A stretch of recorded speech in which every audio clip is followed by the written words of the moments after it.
အီနူခါမီနဲ့ခါသူကီတို့ဟာလူအများလေးစားခံရတဲ့ចောင်းကောင်းစီဥက္ကဋ္ဌတွေပဲဖြစ်ပါတယ်ဒါပေမဲ့ဒီဇလန်ရဲ့အဓိကဇက်ကောင်ကသူတို့မဟုတ်ပဲထူးထူးခြားခြားမဟုတ်တဲ့တာမန်ចောင်းသားလေးယူဆာတိုပါယူဆာတိုရဲ့တာမန်နေရက်တွေမှာမတူတာဆိုလို့အကူအညီလိုနေတဲ့အရာတွေကိုကူညီပေးတတ်တာပါကျွန်တော်တို့လိုပဲသူစီမှာလည်းအများတန်းလိုချင်နေတဲ့အရာရှိပြီးအဲ့ဒါကတော့တာမန်မဟုတ်တဲ့ထူးခြားတဲ့ဘဝကြီးပါចောင်းစင်းချင်းရောက်တော့မိုးရေရောင်နေခဲ့ပြီးသူထီးကိုလည်းတခြားလူယူသွားတာသိလိုက်ရပါတယ်ထီးတစ်ချောင်းတော့ရှိနေပေမဲ့ပြဿနာမတက်ချင်တာကြောင့်မိုးတိတ်တဲ့အထိစောင်းဖို့လုပ်ပါတယ်ဒါပေမဲ့မိုးက9နာရီထိုးတဲ့အထိမတိတ်တာကြောင့်ယူဆာတိုလည်းပောက်ကွဲနေတော့ចောင်းကောင်းစီဥက္ကဋ္ဌအီနူခါမီရောက်လာပါတယ်ထီးပြဿနာအကြောင်းပြောနေတော့နောက်မှရောက်လာတဲ့ဒုဥက္ကဋ္ဌခါသူကီကသူ့မှာပါတဲ့ထီးအပုပ်ကိုယူဆာတိုစီပေးလိုက်ပါတယ်ခါသူကီနဲ့ယူဆာတိုကအတန်းပေါ်တွေဖြစ်ပြီးတခါမှစကားမပြောဘူးပေမဲ့တာမန်ចောင်းသားလေးယူဆာတိုရဲ့နာမည်ကိုမှတ်မိနေပါတယ်လူအများလေးစားတာခံရတဲ့သူတို့နှစ်ယောက်ကမထင်ထားပဲသဘောကောင်းနေတာကိုတွေ့လိုက်ရပြီး၃ယောက်သားအိမ်အတူပြန်ခဲ့ကြပါတယ်အိမ်ပြန်လမ်းမှာအီနူခါမီနဲ့ခါသူကီတို့အချင်းချင်းစားနောက်နေကြတာကိုမြင်ပြီးတွဲနေကြတာလားလို့ယူဆာတိုကမေးလိုက်ပါတယ်အလုပ်သဘောအရနှစ်ယောက်အတူရှိရတဲ့အချိန်များပေမဲ့တွဲနေတာမဟုတ်ကြောင်းအီနူခါမီကရှင်းပြပါတယ်အဲ့ဒါကြောင့်ယူဆာတိုလည်းသူ့မေးခွန်းကြောင့်ပြန်တောင်းပန်ပေမဲ့အီနူခါမီကတော့နောက်ွယ်မှာအတင်းမတုတ်ပဲဒဲမေတော့ပို့ပြီးချီးကျူးပေးပါတယ်အီနူခါမီကအနာဂတ်အတွက်ဘာတွေစီစဉ်စဉ်းစားထားလဲလို့ယူဆာတိုကိုမေးတဲ့အခါဘာမှစဉ်းစားမထားကြောင်းပြန်ဖြေခဲ့ပါတယ်ဒီမေးခွန်းကိုခါသူကီကိုလည်းမေးခဲ့ပို့ပြီးအကြောင်းကတော့အီနူခါမီမှလည်းစဉ်းစားထားတာမရှိလို့ပါအီနူခါမီကထူးချွန်တာကြောင့်ရီမန်းချက်တစ်ခုထားလိုက်ရင်ခန္ဓာလေးနဲ့ပြည့်သွားတယ်လို့လှုပ်ချင်တဲ့အရာကိုရှာမတွေးဖြစ်နေတာပါဒါကသူရှိရမယ့်နေရာမဟုတ်ဘူးလို့တွေးမိတဲ့အချိန်တွေလည်းရှိပြီးဒီခံစားချက်ကိုတော့တာမန်ចောင်းသားလေးယူဆာတိုကလည်းနားလည်နေပါတယ်ခဏအကြာမှာတော့ထူးဆန်းတဲ့ခေါင်းလောင်းတန်ကိုခါသူကီနဲ့အီနူခါမီတို့ကြားလိုက်ရပေမဲ့ယူဆာတိုကတော့မကြားရပါဘူးခေါင်းလောင်းတန်ကတဖြည်းဖြည်းပိုကျလာပြီးသူတို့အောက်မှာလည်းအဝါရောင်မော်ဆောင်ဝိုင်းတစ်ခုပေါ်လာပါတယ်ဒါကအခြားကပ္ပကိုသွားရမယ့်ဂိတ်ထင်းတယ်လို့ယူဆာတိုကပြောလိုက်တာနဲ့အရန်တိငိမ့်တတ်တဲ့အီနူခါမီကစိတ်လှုပ်ရှားသွားပါတယ်၃ယောက်လုံးမော်ဆောင်ဝိုင်းနဲ့ပါသွားပြီးနောက်လေမာလွတ်နေတဲ့ထီလေးတစ်ချောင်းပဲကြံခဲ့ပါတယ်ယူဆာတိုနိုးလာတော့အဆောင်မူမတ်တွေနဲ့ဘရင်တစ်ပါးကိုတွေ့လိုက်ရပြီးအီနူခါမီကတော့စိတ်လှုပ်ရှားနေပါတယ်သူတို့အခုရောက်နေတဲ့လင်္ကာလာတိုင်းမြစ်ကြီးရဲ့ဘရင်ကသူတို့ကိုသူရဲကောင်းတွေအနေနဲ့ဆင့်ခေါ်လိုက်တာပါလွန်ခဲ့တဲ့နှစ်ကမကောင်းဆိုးဝါဘရင်ဟာလင်္ကာလာတိုင်းမြစ်ကိုကျူးကျော်ခဲ့ပေမဲ့တနည်းနည်းနဲ့ဖျက်ရှင်းနိုင်ခဲ့ကြပါတယ်ဒါပေမဲ့နောက်လာမယ့်တိုက်ပွဲမှာဘာဖြစ်မှလည်းမသိနိုင်တာကြောင့်တားမြက်မော်ကိုတုံးပြီးသူရဲကောင်းဆင့်ခေါ်မှုကိုလုပ်ခဲ့ပါတယ်ဒါတွေကိုကြားတော့အီနူခါမီကစိတ်လှုပ်ရှားနေပေမဲ့ခါသူကီကတော့ထတောင်ကြံပြီးသူတို့နဲ့မဆိုင်တဲ့ကိစ္စမို့ကိုယ့်ကဘာကိုပြန်ပို့ပေးဖို့ပြောပါတယ်ဒါပေမဲ့သူရဲကောင်းတွေကိုတစ်ဖက်သက်ဆင့်ခေါ်လို့ပဲရပြီးပြန်ပို့ပေးဖို့နီလန်မရှိသေးဘူးလို့ဘရင်ကြီးကရှင်းပြပါတယ်သူတို့၃ယောက်လုံးမှာမိသားစုကိုယ်တည်ရှိရကြောင်းခါသူကီကလက်မခံခြင်းဖြစ်နေတော့အဆောင်အနေဝိုင်းလာပါတယ်ဘာမှလုပ်လို့မရတဲ့အခြေအနေမို့ယူဆာတိုကဝင်တာတဲ့အခါခါသူကီလည်းစိတ်လျှော့လိုက်ပါတယ်ဘရင်ကြီးကလည်းသူတို့ကိုဥညွတ်လာပြီးအနာဂတ်မှာအိမ်ပြန်လို့ရမယ့်နီလန်ကိုရှာပေးမှဖြစ်လို့အဲမတိုင်ခင်ကူညီပေးဖို့ပြောခဲ့ပါတယ်အီနူခါမီကတော့သူတို့အကြောင်းအကောင်အဆုံးမသိပဲဘာလို့သူရဲကောင်းလို့ခေါ်တာလဲလို့မေးတဲ့အခါဝဲလက်စီလို့ခေါ်တဲ့အမျိုးသမီးကရှင်းပြပါတယ်သူရဲကောင်းဆင်းခေါ်မော်ကအစွမ်းစားရှိတဲ့သူတွေကိုရှာဖွေပြီးခေါင်းလောင်းတန်ဘေးကခေါ်ဆောင်တတ်ပါတယ်အဲဒါကြောင့်ခါသူကီနဲ့အီနူခါမီတို့ကခေါင်းလောင်းတန်ကိုကြားခဲ့ရပေမဲ့မကြားလိုက်ရတဲ့ယူဆာတိုကဒီအတိုင်းရောပြီးပါလာခဲ့တာကိုသိလိုက်ရပါတယ်သူရဲကောင်းမဟုတ်ရင်တော့ရောပါလာတဲ့ယူဆာတိုလည်းမှော်သုံးနိုင်တာကြောင့်မော်အစွမ်းတိုင်းတာကြပါတယ်စိတ်လှုပ်ရှားနေတဲ့အီနူခါမီမော်အစွမ်းစစ်တဲ့အခါဖန်လုံးကအဝါရောင်ပြောင်းသွားတာကြောင့်မိုးကြိုးအစွမ်းဖြစ်ကြောင်းသိလိုက်ရပါတယ်ခါသူကီအလဲမှာတော့ရှာရှာပါပါအဖြူရောင်နဲ့အလင်းမော်ဖြစ်နေပြီးမကောင်းဆိုးဝါတိုက်ပွဲမှာပြိုင်မကင်းစွမ်းအားလို့ဝေလေစီကပြောပြပါတယ်ယူဆာတိုအလဲမှာတော့ရင်ကိုအေးမြစေတဲ့အစိမ်းရောင်လေးဆိုပေမဲ့ဝေလေစီကတော့ဒူးတွန်းအောင်ကြောင်းနေပြီးယူဆာတိုကိုခေါ်သွားပါတယ်ဘရင်ကြီးရှေ့မောက်ရောက်တော့ယူဆာတိုရဲ့အစွမ်းကိုပြောပြဖို့လုပ်နေတော့ဘရင်ကြီးကဟာသားတွေပြောနေပေမဲ့အစိမ်းရောင်လို့ပြောလိုက်တဲ့အခါအကုန်လုံးထိတ်လန့်သွားကြပါတယ်အဲဒါကြောင့်ဘရင်ကြီးကယူဆာတိုကိုအမြန်ဆုံးနဲ့အလုံးစုံဆုံးနေရာကိုပို့ပေးဖို့စီစဉ်ပါတယ်အဲ့ချိန်မှာပဲအစိမ်းရောင်သပင်ရှေ့အဖြူရောင်အင်ကြီးနဲ့မမကြီးတယောက်ခမိုင်းမိုင်းပုံစံနဲ့နန်းဆောင်ထဲကိုဝင်လာခဲ့ပါတယ်သူမဝင်လာတာနဲ့ဝေလေစီရောဘရင်ကြီးပါပြရခန်းနေခဲ့ပြီးယူဆာတိုကိုသူရဲကောင်းလားလို့မေးလိုက်ပါတယ်စင့်ခေါ်မှုထဲမှာပါလာတဲ့တာမန်လူလေးဖြစ်ကြောင်းဘရင်ကြီးကရှင်းပြလိုက်တော့ယူဆာတိုရဲ့နာမည်ကိုမေးခဲ့ပါတယ်သူမကနိုင်ငံတော်ကယ်ဆယ်ရေးအဖွဲ့ကောင်းဆောင်ရိုးဖြစ်ကြောင်းမိတ်ဆက်ခဲ့ပြီးယူဆာတိုအတွက်တော့လူကယ်တာထက်လူသက်တဲ့ခံစားချက်ကိုပဲရနေပါတယ်ရိုးကိုဝေလေစီကသူရဲကောင်းတွေစီခေါ်ထုတ်သွားဖို့လုပ်နေတော့အခြေအနေအကဲမခတ်တဲ့ယူဆာတိုကအစိမ်းရောင်ကဘာအစွမ်းလဲဆိုပြီးမေးလိုက်ပါတယ်ဒီအကြောင်းကိုရိုးကြားသွားတာကြောင့်ဝေလေစီကယူဆာတိုကိုဘူပေါင်းနဲ့ထည့်ပြီးအဝေးကိုပို့လိုက်ပါတယ်မမကြီးရိုးကလည်းလင်းမြန်သွားလိုက်တော့ခဲ့ပြီးယူဆာတိုရဲ့ဘူပေါင်းကိုခွဲကဖမ်းလိုက်ပါတယ်အဲ့နောက်ယူဆာတိုကိုအတော်ဆုံးကုသသူအဖြစ်ပြောင်းလဲပေးမဲ့ဆိုပြီးဘရင်ကြီးကိုပြောပြကခေါ်ဆောင်သွားခဲ့ပါတယ်အဲ့နောက်မှာတော့ယူဆာတိုကိုကယ်ဆယ်ရေးအဖွဲ့ကခေါ်ဆောင်သွားကြောင်းဝဲလေစီကခါသူကီတို့ကိုရှင်းပြရပါတယ်အစိမ်းရောင်ကကုသခြင်းအစွမ်းဖြစ်ပြီးကုသသူတွေကတော်တော်ရှားသလိုရိုးကလည်းကုသသူပဲဖြစ်ပါတယ်တစ်ဖက်မှာတော့ယူဆာတိုကိုရိုးကသူ့အစွမ်းအကြောင်းပြောပြပြီးစောင်းရန်လန်းနဲ့အဖွဲ့ဝင်ဘဲကြီးတွေနဲ့မိတ်ဆက်ပေးပါတယ်ဘဲကြီးတွေကလည်းယူဆာတိုကိုတနည်းတစ်ဖုံနဲ့လိုက်လိုက်လဲလဲကြိုးဆိုပေးပါတယ်ဒီလိုအရန်လန်းနဲ့ဘဲကြီးတွေကရိုးရဲ့လက်အောက်ငယ်သားတွေဆိုပေမဲ့ကုသသူတွေမဟုတ်ပဲကုသသူ2ယောက်ထက်ရှိသေးပေမဲ့လည်းတခြားနေရာမှာတာဝန်ကျနေပါတယ်တငယ်နှစ်စားလေးယူဆာတိုကိုတော့မနက်ဖြန်ကစပြီးကုသမော်အစွမ်း3နည်းကိုရိုးကိုယ်တိုင်လေ့ကျင့်ပေးမယ်လို့ပြောပြီးထွက်သွားခဲ့ပါတယ်ညရောက်တဲ့အခါဘူးမသိဘာမသိရောပါလာရတဲ့ယူဆာတိုကဘာတွေဆက်ဖြစ်မလဲလို့တွေးနေပြီးရိုးကလည်းတခြားကဘာကလာတဲ့ကုသသူကဘယ်လိုဖြစ်မလဲဆိုတာတွေးနေပါတယ်အပိုင်းထဲမှာတော့မနက်ခင်းယူဆာတိုနိုးလာတာနဲ့ခါသူကီတို့ကစိတ်ပူပြီးလာတွေ့တာကိုသိလိုက်ရပါတယ်ယူဆာ တိုလည်းသူအဆင်ပြေတဲ့အကြောင်းပြောခြင်းပဲမဲ့ဒီနေ့ကစပြီးငရဲဆက်ဆက်လေးကျင်ကန်းတွေလောက်ရတော့မှမို့စိတ်တက်ကြသွားပါတယ်ဒါပေမဲ့သူကိုယ်တိုင်ကလည်းအသုံးဝင်နေတာကြောင့်လုံနိုင်အောင်လို့ပြင်ဆင်ထားပါတယ်အီနူခါမီတို့ကလည်းလေးကျင်ရေးဆင်ရတော့မှမို့ယူနီဖောင်းတွေတောင်ဝတ်ထားရပါပြီခါဇူကီကလည်းယူဆာတိုရဲ့စိတ်တဲ့စကားတွေကြောင့်အားတက်သွားပြီးဒီကဘာမှာအကောင်းဆုံးစူးစမ်းဖို့ဆုံးဖြတ်လိုက်ပါတယ်သူရဲ့ကောင်းတွေအဖြစ်ဆင့်ခေါ်ခံလိုက်ရတဲ့ခါဇူကီတို့ပြန်သွားတော့ရောပါလာရတဲ့ယူဆာတိုကသူတို့နှစ်ယောက်ကိုကူညီပေးနိုင်တဲ့သူဖြစ်ချင်တယ်လို့တွေးနေပါတယ်အဲ့နောက်အိမ်ထဲကနေရိုးထွက်လာပြီးယူဆာတိုကိုမှတ်စုစာအုပ်တအုပ်ပေးလိုက်ပါတယ်အဲ့စာအုပ်ထဲမှာလေ့ကျင့်ရေးနီးစနစ်အတုရဲ့အကြုံနဲ့လိုချင်တာမှန်သမျှကိုချရေးထားဖို့ပြောပြီးပြန်ဝင်သွားပါတယ်ရိုးရဲ့ငရဲဆက်နဲ့လေ့ကျင့်ရေးပထမနေ့မှာယူဆာတိုကမော်အစွမ်းကိုခံစားနိုင်သွားပြီးနောက်တစ်ဆင့်မှာတော့ခန္ဓာကိုယ်အပြင်ကိုထုံနိုင်အောင်လုပ်ရမှာပါသူရဲ့ကောင်းဆင့်ခေါ်မော်နဲ့ဆင့်ခေါ်ခံရတဲ့သူတွေမှာအလိုအလျောက်ဘာသာပြန်ပေးတဲ့အစွမ်းရှိပါတယ်အဲ့ဒါကြောင့်ရိုးကယူဆာတိုကိုစာအုပ်တအုပ်ပေးပြီးလင်္ကာလာနိုင်ငံနဲ့ဘေဂျင်းကရက်ကနတ်ဆိုးနိုင်ငံရဲ့မြေပုံကိုပြခဲ့ပါတယ်ဒီကဘာရဲ့နိုင်ငံတွေလူမျိုးတွေနဲ့နတ်ဆိုးတွေအကြောင်းကိုယူဆာတိုသိဖို့လိုအပ်တာကြောင့်စာအုပ်ကိုအဖိဓိဖတ်ထားဖို့ပြောခဲ့ပြီးရိုးကထွက်သွားပါတယ်2ရက်မြောက်နဲ့3ရက်မြောက်မှာအသေးအလဲပြေးခဲ့ရပြီးခြေထောက်နိုင်ရင်တော့ရိုးကမော်အစွမ်းနဲ့ကုပေးပြီးဆက်ပြေးခိုင်းပါတယ်ယူဆာတိုလည်းမကျေနပ်ချက်တွေကိုပြန်ပြောခြင်းပေမဲ့မပြောရဲလို့မှတ်တမ်းစာအုပ်ထဲမှာပဲရေးထားဖို့တွေးလိုက်ပါတယ်4ရက်မြောက်နေ့မှာအဖွဲ့ဝင်ဘဲကြီးတွေနဲ့အတူပြေးရပြီးဘဲကြီးတွေကြောတာကိုခံလိုက်ရပါတယ်5ရက်နဲ့6ရက်မြောက်မှာလည်းထပ်ပြေးခဲ့ရပြီးယူဆာတိုချော်လဲတဲ့အချိန်လက်မှာအစင်းရောင်အလင်းတွေထွက်လာပါတယ်9ရက်10ရက်နဲ့9ရက်မြောက်နေ့တွေမှာလည်းထပ်ပြေးရပြီးရက်လိုက်တာနဲ့ရိုးရဲ့ဆော့ပလော်တီတာကိုခံရပါတယ်အဲ့လိုအထူအထောင်းခံရင်စိမ့်ထွက်လာတဲ့ကုသအစွမ်းတွေကယူဆာတိုရဲ့ခန္ဓာကိုယ်အလိုအလျောက်ပြန်ကုပေးပါတယ်10ရက်မြောက်နေ့ကုသမော်အစွမ်းကိုထုတ်သုံးသပ်ပြီးကြတဲ့ကယူဆာတိုဘယ်လောက်ပြေးမမောတော့ပါဘူးဒါပေမဲ့အဲ့လိုပြေးနေရုံနဲ့ခါဇူကီနဲ့အီနူခါမီတို့ကိုကူညီနိုင်ပါမလားဆိုတဲ့အတွေ့ကခေါင်းထဲဝင်လာပါတယ်ဒီကြားထဲရိုးကလက်ကျင်ရည်တွေကိုတိုးတိုးပြီးလှုပ်ခိုင်းတာကြောင့်ယူဆာတိုကလည်းအရှုံးမပေးပဲလိုက်လုပ်ပြပါတယ်17ရက်မြောက်နေ့မှာတော့လက်ကျင်ရည်အသစ်ဒိုက်ထိုးတော့အကြိမ်ရာချီပြီးလှုပ်ခိုင်းပါတယ်ယူဆာတိုရဲ့ခန္ဓာကိုယ်ကိုတမ်းမအောင်လှုပ်ပေးနေရတာကစိတ်မြစ်ပြင်မှာရန်သူလက်ကနေလွတ်အောင်ပြေးနိုင်ဖို့ဆိုပြီးရုတ်တရက်ရိုးကပြောပြလာပါတယ်ဒဏ်ရာရသွားတဲ့ရဲဘော်တွေကိုလည်းကယ်လို့ရပြီးမြန်မြန်ပြေးနိုင်လေမြန်မြန်ကယ်နိုင်လေပါပဲ12ရက်နေ့မှာတော့မနက်ပိုင်းကိုပြေးရပြီးညနေပိုင်းမှာဒိုက်ထိုးရပြင်မဲ့ခန္ဓာကိုယ်ကတော့ပေါ်ပါသလိုခံစားလာရပါတယ်13ရက်နေ့မှာတော့ရိုးကဝိတ်တုံးတွေကိုထည့်ပေးလိုက်တာကြောင့်အေးထွက်အောင်ပြေးရပါတယ်14ရက်နေ့မှာတော့ယူဆာတိုရေသွားခတ်နေတော့သူ့ရဲ့ထမင်းဘူးလေးပျောက်သွားပါတယ်ကရုံးမအမာယွန်းနဲ့ဘဲကြီးကသူစားလိုက်တာလို့ပြောတာကြောင့်ယူဆာတိုလည်းစိတ်တူပြီးရေခွက်နဲ့ပေါက်ကအိမ်အပြင်ထိလိုက်ထိုးပါတယ်တပတ်အကြာ21ရက်မြောက်နေ့မှာခါဇူကီတို့ကယူဆာတိုစီထက်လာခဲ့ပါတယ်ယူဆာတိုကတော့4000ကြော်တုံးကြီးနဲ့အတူရိုးကိုကြောပေါ်တင်ပြီးခါယုံမကျိုးယုံတမဲ့ဒိုက်ထိုးနေရပါတယ်ရိုးကလည်းမခံချင်အောင်ပြောနေတာကြောင့်အရှုံးမပေးတတ်တဲ့ယူဆာတိုကပေါ်လုံးနဲ့လို့ပြောလိုက်လို့နောက်ထပ်4000ကြော်တုံးတုံထပ်တင်ပါ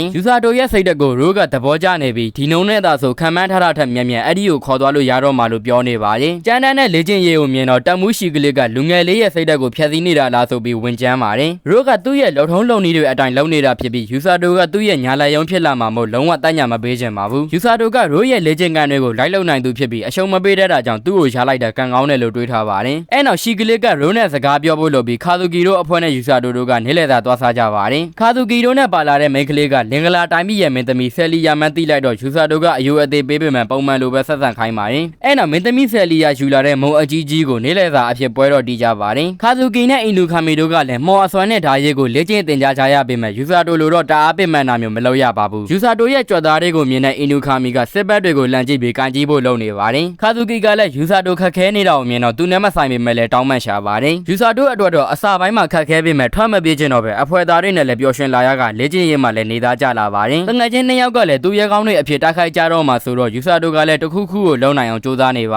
တယ်အဲ့ချိန်ကရုံးမှတက်တူးနဲ့ဘဲကထမင်းဘူးလာပို့ပေးပေမဲ့ထမင်းဘူးပျောက်သွားတဲ့ကိစ္စနဲ့အခဲမကြေသေးတဲ့ယူဆာတိုကမချိမှန်ကန်ပြန်ပြောပါတယ်2ယောက်သားစကားများရကနေလက်တွေပါလာပြီးအကျဲရဲ့နဲ့ပွဲဖြစ်ကြပါတယ်အဲ့လိုအံဝင်ခွင်ကြားနဲ့လွတ်လွတ်လပ်လပ်နေနေတဲ့ယူဆာတိုကိုကြည့်ပြီးအားတက်သွားတဲ့ခါဇူကီတို့ကလေ့ကျင့်ဖို့အတွက်နန်းတော်ကိုပြန်သွားကြပါတယ်ညရောက်တဲ့အခါယူဆာတိုတယောက်ရေချိုးရင်းနဲ့မနက်ကအကြောင်းတွေကိုပြန်တွေးနေပါတယ်အပြင်းအထန်လေ့ကျင့်ခဲ့တာတွေကြောင့်ခန္ဓာကိုယ်မှာကြက်သွားတွေထွက်လာခဲ့ပေမဲ့ရိုးရဲ့ပြောစကားအရာစိတ်မြစ်ပြင်မှာဒဏ်ရာရသူတွေကိုကယ်ဖို့လုံနိုင်ပါမလားဆိုတာတွေးနေပါတယ်နောက်နေ့မှာတော့ရိုးကအပြင်သွားမယ်ဆိုပြီးယူဆာတိုကိုခေါ်လာခဲ့ပါတယ်ရိုးပြောတဲ့အပြင်ဆိုတာလင်္ကာလာနိုင်ငံရဲ့အပြင်ဘက်ကအမောင်ထူတော်အုပ်စီဖြစ်ပြီးအဲ့နေရာမှာမကောင်းဆိုးဝါးတွေအယမ်းများပါတယ်အဲ့နောက်ဝဝနတ်ဆို Grand Grizzly ကိုမတတ်နိုင်မချင်းပြန်မလာနဲ့လို့ရိုးကရုတ်တရက်ပြောလာပါတယ်ဝဝနတ်ဆိုတွေကကြောက်ဖို့ကောင်းတာကြောင့်တိုက်ခိုက်နေတွေမတင်ကြရတဲ့ယူဆာတိုကစင်ကြေတွေပေးနေပေမဲ့ရိုးကတော့ဂုတ်ကနေကင်ပြီးလွန့်ပစ်ပေးလိုက်ပါတယ်အပိုင်း3မှာတော့ယူဆာတိုကိုရိုးကလွန့်ပစ်လိုက်လို့တောအုပ်ထဲကိုခြေကားရလက်ကားရနဲ့လွန့်သွားပါတယ်ဒီအတိုင်းပြောက်ကြပုံနဲ့ဆိုရင်မြေကြီးဘော်ကိုရောက်တာနဲ့အယိုးတခြားအသားတခြားဖြစ်တော့မှမြင်အောင်နေလို့အစွမ်းတွေကိုထုတ်တော်မီကာကွယ်လိုက်ရပါတယ်အစွမ်းနေကယ်လို့ပဲမြေကြီးဘော်ကိုပြောက်ကြတဲ့အထိဒဏ်ရာကြီးကြီးမမရခဲ့ပါဘူးမလောက်ချင်ပေမဲ့လည်းရိုးပြောသလိုမလုပ်ရင်အိမ်မပြန်ရမှဆိုလို့ Grand Grizzly ကိုလိုက်ရှာဖို့လုပ်ပါတယ် Grand Grizzly ဆိုတာကလည်းတာမန်2မီတာလောက်ပဲရှိမှာပါဆိုပြီးတက်နိုင်မယ်လို့တွေးထားပါတယ်အဲ့ဒီအချိန်မှာပဲနောက်ကနေ AM Grand Grizzly ကြီးပေါ်လာလို့လန့်သွားပါ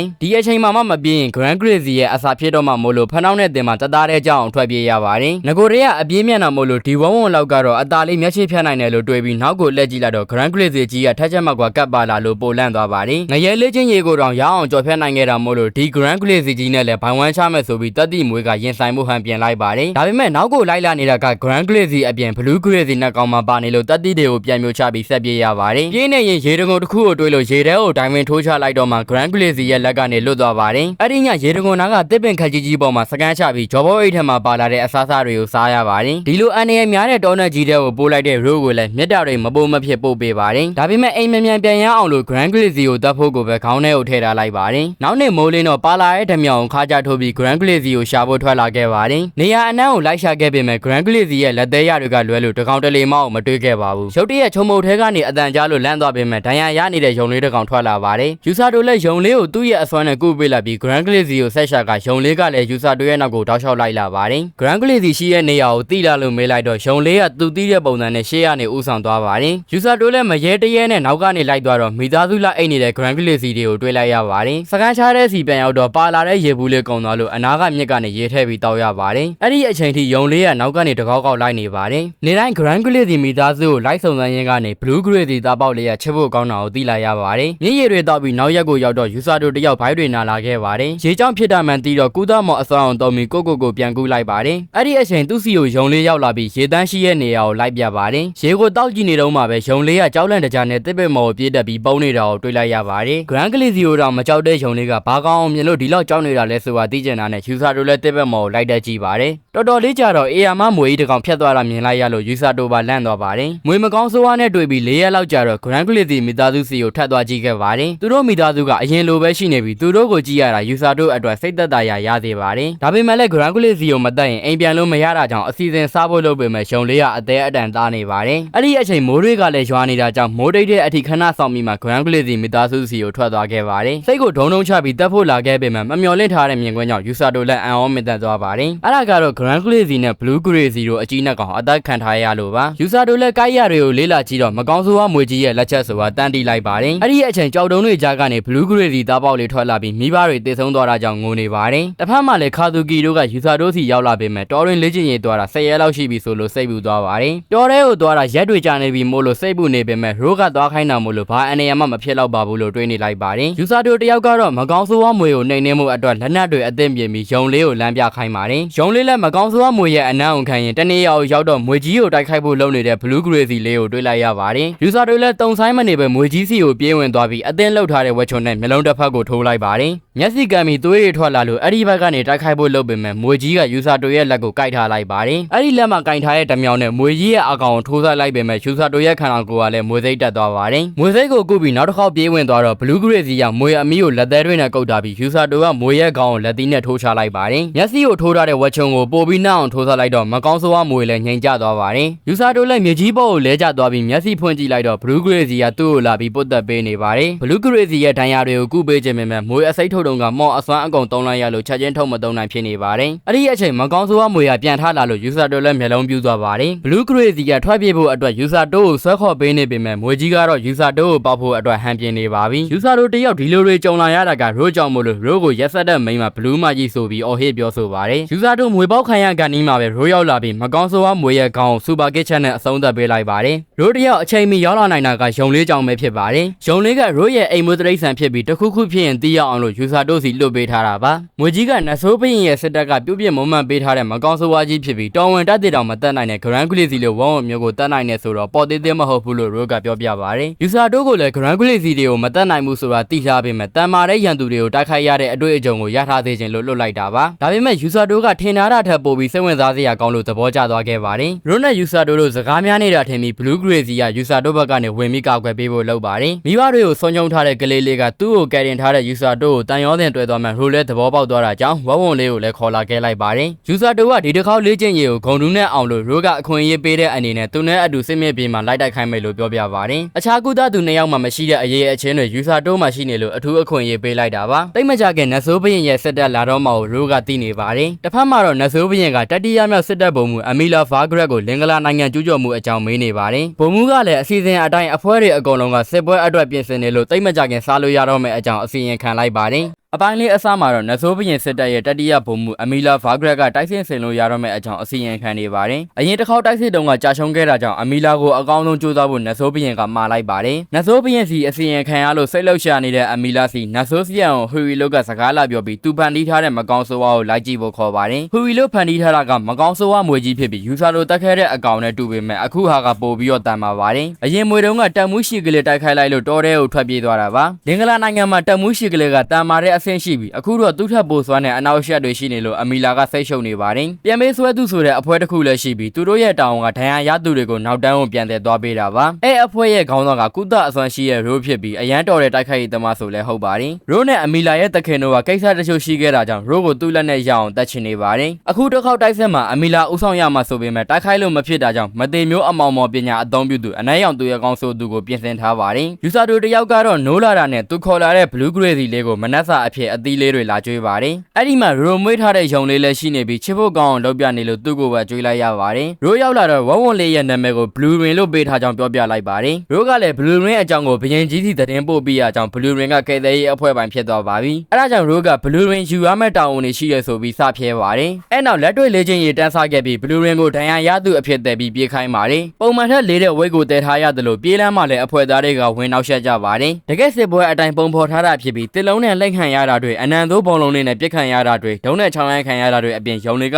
ပါဝင်ပြီးအားဖြစ်ပေးပါတယ်။၄နာရီလောက်ဇက်တိုက်ပြေးပြီးနောက်မှာတော့ယူဆာတိုလည်းလဲကျသွားပါတယ်။ဒါကတော့စစ်ပွဲအတွင်းယူဆာတိုရဲ့တက်လုံဖြစ်ပြီးခန္ဓာကိုယ်ကတောကားတွေကြောင်းရမှုတွေကြောင့်ပုံမှန်ထက်စွမ်းရင်မြန်မြန်ကုန်သေးပါတယ်။အဲ့လိုထပ်မပြင်းအောင်ကျင်သားရအောင်လုပ်ပြီးစိတ်ပန်းဆိုင်ရာကြောက်ခိုင်မှုနဲ့ပတ်ဝန်းကျင်ကိုတတိထားတဲ့ဖို့ပါလေ့ကျင့်မှုရိုးကပြောပြပါတယ်။အဲ့နောက်ရိုးခိုင်းတဲ့အတိုင်းမျိုးတစ်ချောင်းနဲ့ရဲတိုင်းနာကိုဘလူးရင်းကိုတည်ပြီးပြေးရပါတယ်။အစာပိုင်းဘလူးဂရိစီကိုမြင်တော့မျိုးသားတွေစိုးရိမ်သွားပေမဲ့ယူဆာတိုကကဲတဲ့ရေးအဖွဲ့ဝင်မှန်တိလိုက်တော့စိတ်ရေးသွားကြပါတယ်။ဘလူးရင်းကမနက်ကစားခဲ့တဲ့အသီးကိုမြင်တော့စားကျင်နေတာကြောင့်ဆိုင်ကအဖွားအိုကြီးကိုဝင်မေးပါတယ်။အသီးတို့ရဲ့နာမည်ကဖဲကူးလက်မှန်တိလိုက်ရပြီးနောက်ယူဆာတိုကသူ့တယ်လာတဲ့မကောင်းဆိုးဝါးကိုဘာလို့ဘယ်သူမှမစိုးရိမ်ကြတာလဲလို့မေးလိုက်ပါတယ်။ယူဆာတိုရဲ့ဝစ်စုံကိုကြည့်ရတဲ့ကဲတဲ့ရေးအဖွဲ့ဝင်မှန်အားလုံးကသိကြပါတယ်။ကဲတဲ့ရေးအဖွဲ့ဝင်ဘဲကြီးတွေကနေရာအနှံ့အမြဲပြေးနေကြတာကြောင့်သူတို့ကိုစိတ်လုံခြုံမှုရသေးပါတယ်။မေးချင်တာမေးပြီးတော့ပတ်စံမရှိလို့မဝယ်ပဲပြန်တော့မဲ့ယူဆာတိုကိုအဖွားအိုကအသီးတစ်လုံးလက်ဆောင်ပေးလိုက်ပါတယ်။အဖွားအိုမှာသူမြေးလို့ထင်ရတဲ့အာမခိုဆိုတဲ့ကလေးမလေးလည်းရှိပါတယ်။သူအသွေးနဲ့သူအလုံးရှုံနေတဲ့ယူဆာတိုကိုအဖြူအောင်အင်ကြီးလက်ရှင်တဲ့လူကလိုက်ခေါ်ပေမဲ့မကြောက်ဘူးဖြစ်နေပါတယ်။အဲ့လူလဲသွားမှပဲယူဆာတိုလည်းသတိထားမိပြီးထိခိုက်သွားတဲ့နေရာကိုပြန်ကူပေးလိုက်ပါတယ်။အဲ့လူနာမည်ကအော်ကားဖြစ်ပြီးယူဆာတိုရဲ့စီနီယာကဲတဲ့ရဲ့အဖွဲ့ဝင်တွေကကုသအစွမ်းရှိရဲ့သူမှန်သိလိုက်ရပါတယ်။ကုသအစွမ်းရှိရဲ့နောက်တစ်ယောက်ကလည်းအော်ကားရဲ့ညမဖြစ်ပြီးမောင်နှမနှစ်ယောက်လုံးကယူဆာတိုလိုရိုးရဲ့လေ့ကျင့်ရေးတွေကိုလိုက်မလုံနိုင်ကြပါဘူး။အခုတော့အော်ကားတို့မောင်နှမနှစ်ယောက်ကမြို့ထဲမှာစေကန်းဖွင့်လာပြီးလူတွေကိုကုသပေးနေပါတယ်။အော်ကားကတခြားလူတွေကိုကောင်းကောင်းကုပေးနိုင်ပေမဲ့ကိုယ်ခန္ဓာကိုယ်ကိုတော့ပြန်မကုနိုင်ပါဘူး။ရိုးကယူဆာတိုကိုရှေ့တန်းလိုက်ပြီးဒဏ်ရာရသူတွေကိုကုပေးဖို့ပြောခဲ့တာကြောင့်အော်ကားကရောစစ်ပွဲအတွင်းဘာတွေလုပ်ရလဲလို့မေးလိုက်ပါတယ်။အော်ကားတို့ကနောက်တန်းမှနေပြီးကဲတဲ့ရေးအဖွဲ့သားတွေတဲလာတဲ့ဒဏ်ရာရသူတွေကိုကုပေးဖို့တောင်းဝန်ယူရပါတယ်။ယူဆာတိုကတော့ရှေ့ရန်လိုက်ရမှာဆိုတော့သူ့ကိုယ်သူလုံးနိုင်ပါမလားဆိုပြီးစိုးရိမ်နေပါတယ်။ရှေ့တန်းမှာတိုက်ရတဲ့သူရဲ့ကောင်းနေတဲ့စစ်တီတွေကအ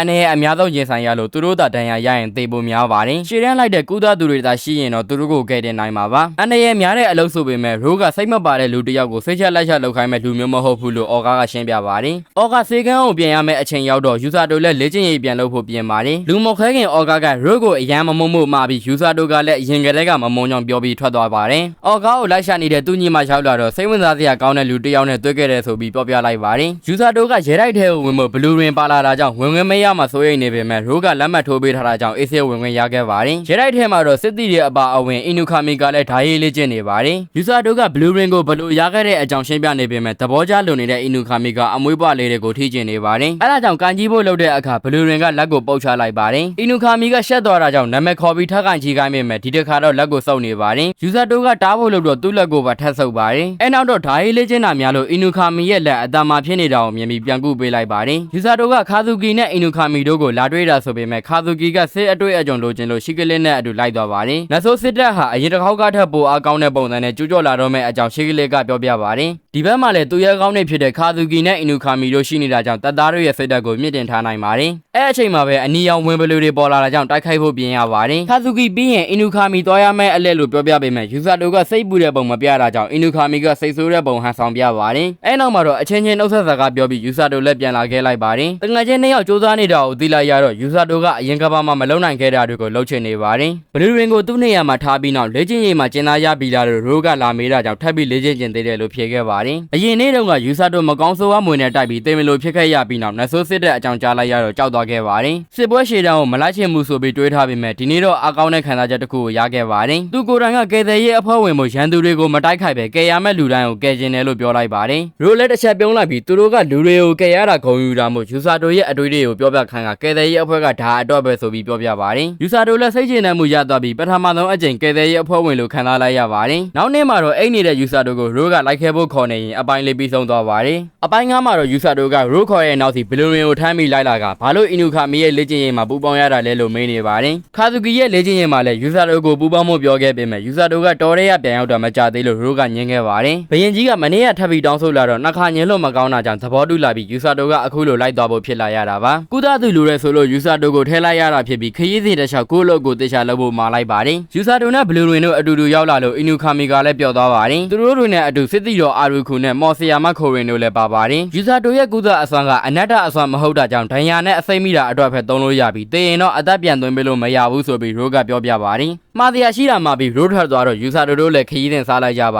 တယ်မနေ့ကမှခရီးကပြန်လာတဲ့ခါသူကီစီကိုဆယ်လီယာရောက်လာပြီးလက်ချင်းရင်မလုပ်သေးပဲအပြေးအဝအနားယူခိုင်းပါတယ်ညတော့တဝါကြီးအိတ်ထားလို့မပင်မတော့ဘူးဆိုတော့မှဆယ်လီယာလည်းစိတ်ပူနေတာတွေရှော့လိုက်ပါတယ်ယူဆာတိုတို့လမ်းလျှောက်လာရင်အင်နူခါမီကမနေ့ကမှလက်ချင်းရကပြန်လာတဲ့ခါသူကီအကြောင်းကိုပြောပြပါတယ်ခါသူကီကအမောင်ထုတော်အုပ်ထက်ကမကောင်းဆိုးဝါးတွေအများကြီးနဲ့တိုက်ပွဲဖြစ်ခဲ့ပါတယ်အခုသွားနေတာကလည်းအမောင်ထုတော်အုပ်စီဆိုတော့သိလိုက်ရတော့ယူဆာတိုတယောက်မွေးရက်မြေကိုပြန်သွားရမယ်ဘလူရင်အတွက်စိတ်ပူသွားပါတယ်အဲ့ဒီအချိန်အင်နူခါမီကဘလူရင်အိတ်နေတော့အခွင့်ကောင်းယူပြီးကန်ကြီးဖို့လုပ်ပေမဲ့ယူဆာတိုကအကိုင်မခံပါဘူးဘလူရင်နိုးလာတော့ယူဆာတိုကလမ်းဆင်းလျှောက်ခိုင်းပါတယ်အဲ့ချင်းမူတူနဲ့ဘလူရင်ကလမ်းကိုတောင်ဖျောင်းအောင်မရှောက်နိုင်လို့အင်နူခါမီကအခွင့်ရရတော့ကြောပိုးသွားဖို့လုပ်ပါတယ်ယူဆာတိုတားနေတော့မှပဲဘလူရင်ကကြောပေါ်တက်ပြီးသွားတာကြောင့်ဝိမထိန်နိုင်တဲ့အင်နူခါမီလည်းလဲကျသွားပါတယ်အင်နူခါမီကိုကုသအစွမ်းနဲ့ကူပေးရတာကိစ္စမရှိပေမဲ့တိုက်ပွဲတော်မစားသေးလို့ကိုထိခိုက်ဒဏ်ရာရအောင်မလုပ်ဖို့မှာလိုက်ပါတယ်သူတို့အုပ်စုတွေလမ်းလျှောက်လာနေတော့မှပဲမော်ဆီယာမာရောဘလူရင်ကပါရန်သူတွေကိုအာယုံခံမိပါတယ်မကောင်းဆိုးဝါးတွေထင်နေပေမဲ့ခြုံနေရနေထွက်လာတာဓမြတွေဖြစ်နေပြီးအင်နူခါမီကတော့ဓမြတွေကိုပထမဆုံးမြင်ဘူးလို့ပြောနေပါတယ်ဓမြတွေကဘလူရင်ကိုမြင်တော့အစာပိုင်းကြောက်သွားပေမဲ့အကောင်ပေါက်လေးဆိုတော့ရောင်းစားမယ်လို့ပြောတာကြောင့်အင်နူခါမီကမိုးကြိုးအစွမ်းနဲ့တိုက်ခိုက်ပါတယ်ဓမြတစ်ယောက်ထိသွားလို့ကျန်တဲ့လူတွေကတိုက်ခိုက်ဖို့လုပ်တာကြောင့်သူတို့ကိုပါမိုးကြိုးပစ်ပေးလိုက်ပါတယ်အဲ့ဒီအချိန်မော်ဆီယာမာကအခြားကောင်တွေကိုပါထပ်ပြီးအာယုံခံမိလိုက်ပါတယ်ဒီတစ်ခါမှာတော့အတွင်းပိုင်းမှာနေတဲ့အနီရောင်တဝက်ကြီးတွေကသူတို့စီကိုပြေးထွက်လာတာကြောင့်ယူဆာတိုးကိုဘလူရင်ကကာကွယ်ပေးပါတယ်အင်နူခါမီကမိုးကြိုးအစွမ်းနဲ့ရှင်းထုတ်ဖို့လုံးနေပြီးတဝက်တစ်ကောင်ကသူ့စီပြေးထွက်လာတာကြောင့်ယူဆာတိုးကဝင်ကပေးလိုက်ပေမဲ့နှစ်ယောက်လုံးလွင့်ထွက်သွားပါတယ်နှစ်ယောက်သားလုံးထွေးပြီးတောအုပ်ထဲကိုလွင့်သွားလို့ယူဆာတိုးကကုသအစွမ်းအောင်သုံးပြီးအကြမနာအောင်ကာကွယ်လိုက်ပါတယ်တောအုပ်အလဲကမြေထဲကိုပြုတ်ကျသွားတော့ပထမတစ်ချိန်ဝဝနေလိုက်တော့ခုံချခဲ့တဲ့မြေဖြစ်နေလို့ရေတကွန်ကိုရောက်တော့မှန်သိလိုက်ပြီးစီနီယာကိုအသက်ဝဝရှူတာခိုင်းပါတယ်ရေတကွန်ကပြုတ်ကျလာပြီးတော့ယူဆာတိုးသတိလစ်သွားလို့အင်နူခါမီကပြန်ကယ်ပေးပါတယ်အင်နူခါမီရဲ့မျက်နှာမှာဒဏ်ရာရနေလို့ယူဆာတိုးကကုပေးလိုက်ပြီးဒီနေရာမှာပဲတညာနာဖို့လုပ်ပါတယ်အိတ်ကလည်းတခြားနေရာကိုလွန်းထွက်သွားလို့စားစရာမရှိတာကြောင့်အဆင်မပြေဖြစ်နေပါတယ်အင်နူခါမီကတစ်ပစ်မတက်တက်လို့တခြားနေရာကိုရှာကြည့်တော့ကြောက်ခုတစ်ခုကိုတွေးလိုက်ရပါတယ်အင်နူခါမီရဲ့မိုးကြိုးအစွမ်းနဲ့ပဲငါးတွေကိုဖမ်းနိုင်ခဲ့ပြီးမိဘပွင့်နိုင်ခဲ့ပါတယ်အင်နူခါမီရှိလို့ထမင်းလည်းမငတ်တဲ့အပြင်မိဘလုံရလို့ယူဆာတိုကတော့အရန်ပျော်နေပါတယ်ခုထဲမှာရှိနေတော့ဗီနိုမန်ခီတွေကသူတို့အကောင့်ထဲကနေထွက်လာကြပါတယ်အင်နူခါမီကအကောင့်လေးတွေကိုစိတ်ဝင်စားနေလို့သူတို့မှအစိတ်ရှိလို့သွားမထိဖို့ယူဆာတိုကတတိပေးပါတယ်အင်နူခါမီကစကားနားမထောင်ပဲမြောက်ကလေးကိုလက်ကမ်းလိုက်တော့လက်ကိုအကိုက်ခံလိုက်ရပါတယ်အဲ့ဒါကြောင့်အစိတ်မိပြီးလဲကျသွားတာကြောင့်ယူဆာတိုကကုသအစွမ်းနဲ့ထပ်ပြီးကူးလိုက်ရပါတယ်ယူဆာတိုနဲ့အင်နူခါမီတို့ပြောင်းနေတဲ့အကြောင်းမော်ဆီယာမခိုရင်ကသတင်းပို့လို့ဘယင်ကြီးလည်းဒီတဲ့ကိုခါသူကီကိုပြန်ပြောပြပါတယ်မနေ့ရောက်ရင်ရှာဖွေရေးတပ်ဖွဲ့တွေလွတ်ဖို့ပြင်ထားပေမဲ့ခါသူကီကစိတ်ပူပြီးညာတွင်ချင်းလက်ရှာဖို့ဟန်ပြန်ပါတယ်အဲ့ဒီနေရာကိုရိုးရောက်လာပြီးခါသူကီကိုတားလိုက်ပါတယ်အင်နူခါမီနဲ့ယူဆာတိုတို့ကအတူတူရှိနိုင်ခြင်းများလို့ယူဆာတိုကလော်လော်နဲ့တိမ်မှာမဟုတ်လို့စိတ်မပူဖို့ပြောပါတယ်တောထဲမှာတော့ယူဆာတိုတို့နှစ်ယောက်ကညသာအဖြစ်ငါးကင်းကိုစားပြီးအလဲကျအိတ်ဖို့လုပ်ပါတယ်အင်နူခါမီကယူဆာတိုကုသအစွမ်းနဲ့300လို့ပင်မနေမှာပဲဆိုပြီးအရင်အိတ်ခိုင်းပါတယ်လဲနေတဲ့ယူဆာတိုကိုဒီကဘာကိုစိတ်ခေါ်ခံရတာဘယ်လိုခံစားရလဲဆိုပြီးလက်မဲကြည့်ပါတယ်အင်နူခါမီအတွက်ကတော့အရင်ကဘာမှမိသားစုရောတငယ်ချင်းမှမရှိတဲ့အပြင်လွတ်လပ်ခွင့်မှပျောက်ဆုံးနေလို့အိမ်မပြန်ချင်ပါဘူးယူဆာတိုကလည်းအရင်ကဘာမှဘာမှမလုပ်နိုင်လို့ဒီမှာနေရတာကိုပို့ပြီးပျော်နေပါတယ်ဒီကိုရောက်တော့ကသူရဲ့ကောင်းနေအတော့ဝင်တော့ဝင်ဖို့ဖြစ်မှာဆိုလို့အသေးအတန်ကြိုးစားခဲ့ပေမဲ့အခုတော့လင်္ကာလာနိုင်ငံကလူတွေကိုကာကွယ်ပေးခြင်းနဲ့စိတ်ပဲရှိပါတော့တယ်အဲ့ဒီညကစကားတွေအများကြီးပြောပြကြပြီးယူဆာတိုကအရင်အိပ်ပျော်သွားပါတယ်မိုးလင်းတော့နှစ်ယောက်သားအိမ်ပြန်ဖို့လမ်းလိုက်ရှာကြပြီးတနေ့ရအရောက်မှာခြုံမိုးကလှုပ်နေတာတွေ့လို့လက်နက်တွေအသက်ပြင်လိုက်ပါတယ်ဒါပေမဲ့ခြုံမိုးထဲကနေဘလူရင်ထွက်လာပြီးယူဆာတိုအပေါ်ကိုပြေးခုန်တက်လိုက်ပါတယ်ဘလူရင်နဲ့အတူအာရူ ခုပါပါလာပြီးတောထဲမှာလိုက်ရှာနေတဲ့အချိန်ဘလူးရင်ကယူဆာတိုရဲ့အနံ့ကိုမှတ်မိနေတာကြောင့်ဥဆောင်ပြီးခေါ်လာခဲ့တာပါအရုခုကဒဏ်ရာရနေလို့ယူဆာတိုလည်းဒဏ်ရာကိုကုသအစွမ်းတော်မီကုပေးလိုက်ပါတယ်သူတို့ကူးနေတဲ့အချိန်ဘလူးရင်ကအနံ့တစ်ခုကိုရလို့တနေရာကိုထွက်သွားပါတယ်သူထွက်သွားတဲ့နေရာကဘလူးရင်နေခဲ့တဲ့နေရာဖြစ်လို့ယူဆာတိုကဘလူးရင်စိတ်မကောင်းဖြစ်မှစိုးရိမ်နေပါတယ်ဒါပေမဲ့ဘလူးရင်ကဒီနေရာကနေမြန်မြန်ထွက်သွားဖို့အမူအရာနဲ့လာခေါ်တော့မှစိတ်အေးပြီးခရီးဆက်ရင်းနဲ့အပိုင်းကဆုံးသက်သွားပါတယ်အပိုင်း6မှာတော့တောဝက်တိုက်တာခံရပြီးတောထဲကျသွားရကနေမြို့တော်ကိုပြန်ရောက်လာတဲ့ယူဆာတိုတို့ကဘရင်ကြီးစီခါသားရပါတယ်။အဲ့အတွက်ဘရင်ကြီးကတောင်းပန်တာကြောင့်ယူဆာတိုကဒါမျိုးတွေနေသားကြနေပြီလို့ပြောမိသွားပြီးရိုးရှိနေလို့ကိုယ်စကားကိုပြန်ထိုင်လိုက်ရပါတယ်။ကဲတဲ့ရေးအဖွဲ့မှာလေ့ကျင့်ရတာအဆင်ပြေလားလို့မေးတာကြောင့်အဆင်ပြေကြောင်းပြန်ဖြေလိုက်တော့ရိုးကပြောပြပါတယ်။အဲ့နောက်ဘရင်ကြီးကယူဆာတိုနဲ့အင်နူခါမီတို့ကိုအနားယူခိုင်းလိုက်ပြီးရိုးနဲ့ရှီကလေးတို့ကတော့နေခဲ့ရပါတယ်။ယူဆာတိုတို့စီကိုအရင်နေ့ကတည်းကစိတ်ပူနေတဲ့ခါသူကီကအပြေးလာတွေ့ပါတယ်။ယူဆာတိုတို့ပျောက်သွားတဲ့သတင်းကြတော့ခါသူကီကချက်ချင်းလိုက်ရှာဖို့စီစဉ်ခဲ့ကြောင်းမင်းသမီးဆယ်လီယာပြောပြပါတယ်။ဒါပေမဲ့လော်လန်နဲ့မသိမဲ့ယူဆာတိုအကြောင်းကိုသိတဲ့ရိုးကခါသူကီကိုတားခဲ့ကြောင်းပြန်ပြောပြပါတယ်။ရိုးကယူဆာတိုကိုအပြေးအဝယုံကြည်နေတာကိုမြင်တော့ခါသူကီကလည်းအားကြနေပါတယ်။စကားတွေတဝါကြီးပြောပြီးသွားတော့ခါသူကီနဲ့ဆယ်လီယာတို့ကိုနှုတ်ဆက်စကားပြောပြီးယူဆာတိုတို့ထွက်သွားပါတယ်။ခါသူကီကယူဆာတိုတို့နဲ့စကားပြောရင်ပျော်နေတဲ့ပုံပေါက်တယ်လို့ဆယ်လီယာကပြောပြတော့အရင်ကဘာမှာကလေးကတငယ်ချင်းတွေဖြစ်နေကြတာကြောင့်လို့ပြန်ပြောပြပါတယ်။အဲ့အခါဆယ်လီယာကလည်းခါသူကီနဲ့အဲ့လိုမျိုးတငယ်ချင်းတွေဖြစ်ချင်တယ်လို့ပြောတာကြောင့်နှစ်ယောက်သားပိုရင်းနှီးလာကြပါတယ်။ယူဆာတိုတို့ကိုတိုက်ခိုက်ခဲ့တဲ့ဓမြတွေကိုစစ်မေးကြည့်တဲ့အခါတောဘက်ကွင်းမြင့်မှာတောကောင်းနေပုံမှန်ထက်နည်းနေတာကိုသိခဲ့ရပါတယ်။ဓမြတွေနဲ့ယူဆာတို့တိုက်နေချိန်တုန်းကလည်းတောတွင်းထဲကနေတောဝက်တွေအတွင်းထွက်ပြေးလာခဲ့တာပါ။ဒီလိုတောကောင်းတွေထွက်ပြေးနေတာကကြောက်စရာကောင်းတဲ့အရာတစ်ခုစီကဖြစ်ပြီးဘရင်ကြီးကတော့နတ်ဆိုးစစ်တပ်တွေရောက်လာပြီလို့ထင်ကြီးပေးပါတယ်။နတ်ဆိုးတွေကဒီနိုင်ငံကိုသိမ်းမှုအစွမ်းကုန်ထုတ်သုံးတော့မှဖြစ်ပြီးရှီကလစ်ကလည်းအချိန်မရွေးပြန်နိုင်အောင်ပြင်ဆင်မှုထွက်သွားပါတယ်။ရိုးကိုလည်းဘရင်ကြီးကတောင်းဆိုချင်တာရှိနေပါတယ်။ထမ်းမြတ်တဲ့ရိုးကတနိုင်ငံလုံးမှာအမြန်ဆုံးဖြစ်တဲ့သူ့ကိုနတ်ဆိုးစစ်တပ်ဗရှင်ရောက်လာမလဲစုံစမ်းခိုင်းမှကိုသိနေပါတယ်။ရိုးစုံစမ်းမှုထွက်မသွားခင်ဘရင်ကြီးကတပ်မှုရဲ့အနေနဲ့အရင်ရာထူးကိုပြန်လာဖို့ပြောပါတယ်။ကုသသူတယောက်အနေနဲ့ပထမဆုံးတပ်မှုရာထူးကိုရခဲ့ပေမဲ့သူ့ကိုယ်သူတန်းတင်သူမဟုတ်လို့ဆိုပြီးညင်းလိုက်ပါတယ်။တခါတုန်းကရိုးရဲ့လက်အောက်ငယ်သားတွေအကုန်ကျသွားပြီးတယောက်မှမကယ်နိုင်တဲ့အပြင်မျက်လုံးတစ်ဖက်ပါတန်ရာရခဲ့ပါတယ်။အဲ့ဒီကစဘလောက်ပဲကြွညင်းပါသေးယုံကြည်ရပါသေးတေးသွားရင်ပြီးသွားပြီဆိုတော့တတိထားမိခဲ့ပြီးမတိုက်ခိုက်ဖက်နဲ့ကဲတဲ့ရေးကိုအဓိကထားဖို့ကဲတဲ့ရေးအဖွဲ့ဖွဲ့ခဲ့ပါတယ်။ရိုးမှာကဲတဲ့ရေးအဖွဲ့ဖွဲ့ရတဲ့နောက်ထပ်ရည်ရွယ်ချက်တစ်ခုရှိပြီးအဲ့ဒါကတော့မသေးမျိုးလက်အောက်ငယ်သားကိုလိုချင်တာပါ။လူတွေရဲ့အကန့်အသတ်ကိုကျော်လွန်နိုင်တဲ့ကုသအစွမ်းနဲ့ဘယ်လိုရန်သူမျိုးကိုမှမတွန်းဆုပ်တဲ့တတိအပြင်ရိုးလိုချင်တဲ့အရာအလုံးကယူဆာတိုးစီမှာရှိနေပါတယ်။ရိုးကိုရင်ဆိုင်ရဲပြီးတော့အရှုံးမပေးတတ်တဲ့ယူဆာတိုးကကြာဆုံးသွားတဲ့ရိုးရဲ့လက်အောက်ငယ်သားတွေကိုတတိရသေးပါတယ်။အဲဒါကြောင့်ယူဆာတိုးကိုစံမြကုသသူတယောက်ဖြစ်အောင်လုပ်ဖို့ဆုံးဖြတ်ခဲ့တာလို့ပြောပြီးစိတ်မြက်ပြင်းကိုထွက်ခွာသွားပါတယ်။ယူဆာတိုးအတွက်လည်းစားတဆောင်ထားခဲ့ပြီးစားရဲတစ်ခုကိုပို့ပေးဖို့တောင်းဝန်ပေးခဲ့ပါတယ်။တစ်ဖက်ကနေဆက်ချောင်းတစ်ခုမှာတော့နတ်ဆိုးစစ်တပ်တွေကအသေးအတန်တရားဆောင်နေကြပါတယ်။ဘလက်ကနိုက်ကတော့စကားပြောတာအချိုးမပြေလို့ဆိုပြီးအမီလာကအထက်လူကိုလေးစားဖို့ပြန်ပြောပါတယ်။တကယ်တော့ဘလက်ကနိုက်နဲ့အမီလာတို့ရဲ့အဆင့်ကအနှဲငယ်ပဲကွာတာကြောင့်မထိမ့်မြင်ပြုတ်ခံနေရတာပါ။နိုင်ရဲ့အနှဲငယ်အတွင်တရားဆောက်လို့ပြီးတော့မှမို့တိတ်မကြခင်တိုက်ပွဲစားကြတော့မှာပါ။အဲအချိန်မှာပဲတစ်ဖက်ကန်ကရိုးကတစ်ပင်နဲ့ပြစ်လိုက်လို့ဆောက်လက်ဆက်တရားလေးကျိုးသွားပါတယ်။ရိုးကိုမြင်တော့အမီလာကစိတ်တူသွားပြင်မဲ့ထောက်လန်းဖို့ဝယ်လာတဲ့ရိုးကအချိန်ဆွဲဖို့တရားဖြတ်စီးပြီးတာမို့လစ်သွားပါတယ်။ယူဆာတိုကစာရေးပုတ်ခိုင်းတဲ့တောင်အောင်ကြောင့်မျိုးတဲကိုထွက်လာခဲ့ပြီးကဲတဲ့ရင်အဖွဲ့ဝင်တယောက်ကတာမန်လိုပဲလမ်းလျှောက်နေလို့မျိုးသားတွေကထူးဆန်းစွာကြည့်နေကြပါတယ်။စာရေးပို့ရတဲ့နေရာကအော်ကားရဲ့ဆေးကန်ဖြစ်ပြီးသူ့ရဲ့ညီမအူလူလူနဲ့အရင်တွေ့ခဲ့ရပါတယ်။အော်ကားကကလေးတယောက်ကိုကုသပေးနေတာဖြစ်ပြီးယူဆာတိုလည်းချောင်းကြည့်ခဲ့ပါတယ်။ကုသပေးပြီးတော့အော်ကားကိုစာရေးပေးလိုက်ပြီးအူလူလူနဲ့ယူဆာတိုတို့ကစကားဆက်မိပြောကြပါတယ်။အူလူလူတို့မောင်နှမနှစ်ယောက်ကကဲတဲ့ရေးအဖွဲ့စတီထောင်ကလေးကအဖွဲဝင်ခဲ့တာဖြစ်ပေမဲ့လက်ချင်းရေးကိုလည်းလိုက်မလုံးနိုင်တယ်လို့ရိုးကိုလည်းကြောက်သွားခဲ့ကြပါတယ်။စကားပြောကောင်းနေကြတော့လူ၃ယောက်တန်းရရသွားလို့ဆိုပြီးအော်ကားတို့ကိုလာခေါ်ပါတယ်။ခဏလောက်ပြေးရတဲ့တင်တက်လို့မကောင်းတဲ့အော်ကားကမောပန်းနေရပါတယ်။ဒဏ်ရာရသူတွေကိုတယောက်စီတောင်းအောင်ယူလိုက်ကြပြီးယူဆာတို့ကုပေးခဲ့တာတွေကမပြောပေါက်လောက်ပေမဲ့စစ်ပွဲအတက်မှာဒီထက်ပိုပြင်းတဲ့ဒဏ်ရာတွေကိုကုပေးရမှာမို့စိတ်လှုပ်ရှားနေပါတယ်။အဲဒါကြောင့်အော်ကားကသူတို့မှမျက်စိရှိကလူကိုကယ်နိုင်မဲ့အစွမ်းရှိတာကြောင့်ယုံကြည်ချက်ရှိနဲ့ကုကိုပြောပြပါတယ်။ယူဆာတို့လက်စိတ်အေးသွားတော့ကုသမှုလည်းအေးဆေးပြီးသွားပါတယ်။အော်ကားတို့မောင်နှမနှစ်ယောက်ထဲလှုပ်ရတာပင်ပန်းတာကြောင့်အားတဲ့အချိန်လာကုပေးဖို့ယူဆာတို့ကိုတောင်းဆိုခဲ့ပါတယ်။ယူဆာတို့ပြန်သွားတော့အော်ကားရခဲ့တဲ့စာကနတ်ဆိုးတွေနဲ့တိုက်ဖို့စင့်ကော့ခံရတဲ့စာဖြစ်ကြောင်းအူလူလူကိုပြောပြပါတယ်။ယူဆာတို့ကတိုက်ပွဲအတွေ့အကြုံမရှိသေးတာကြောင့်အော်ကားကတန်းနိုင်တလောက်လှုပ်ပေးဖို့စဉ်းစားထားပြီးအဆင်ပြ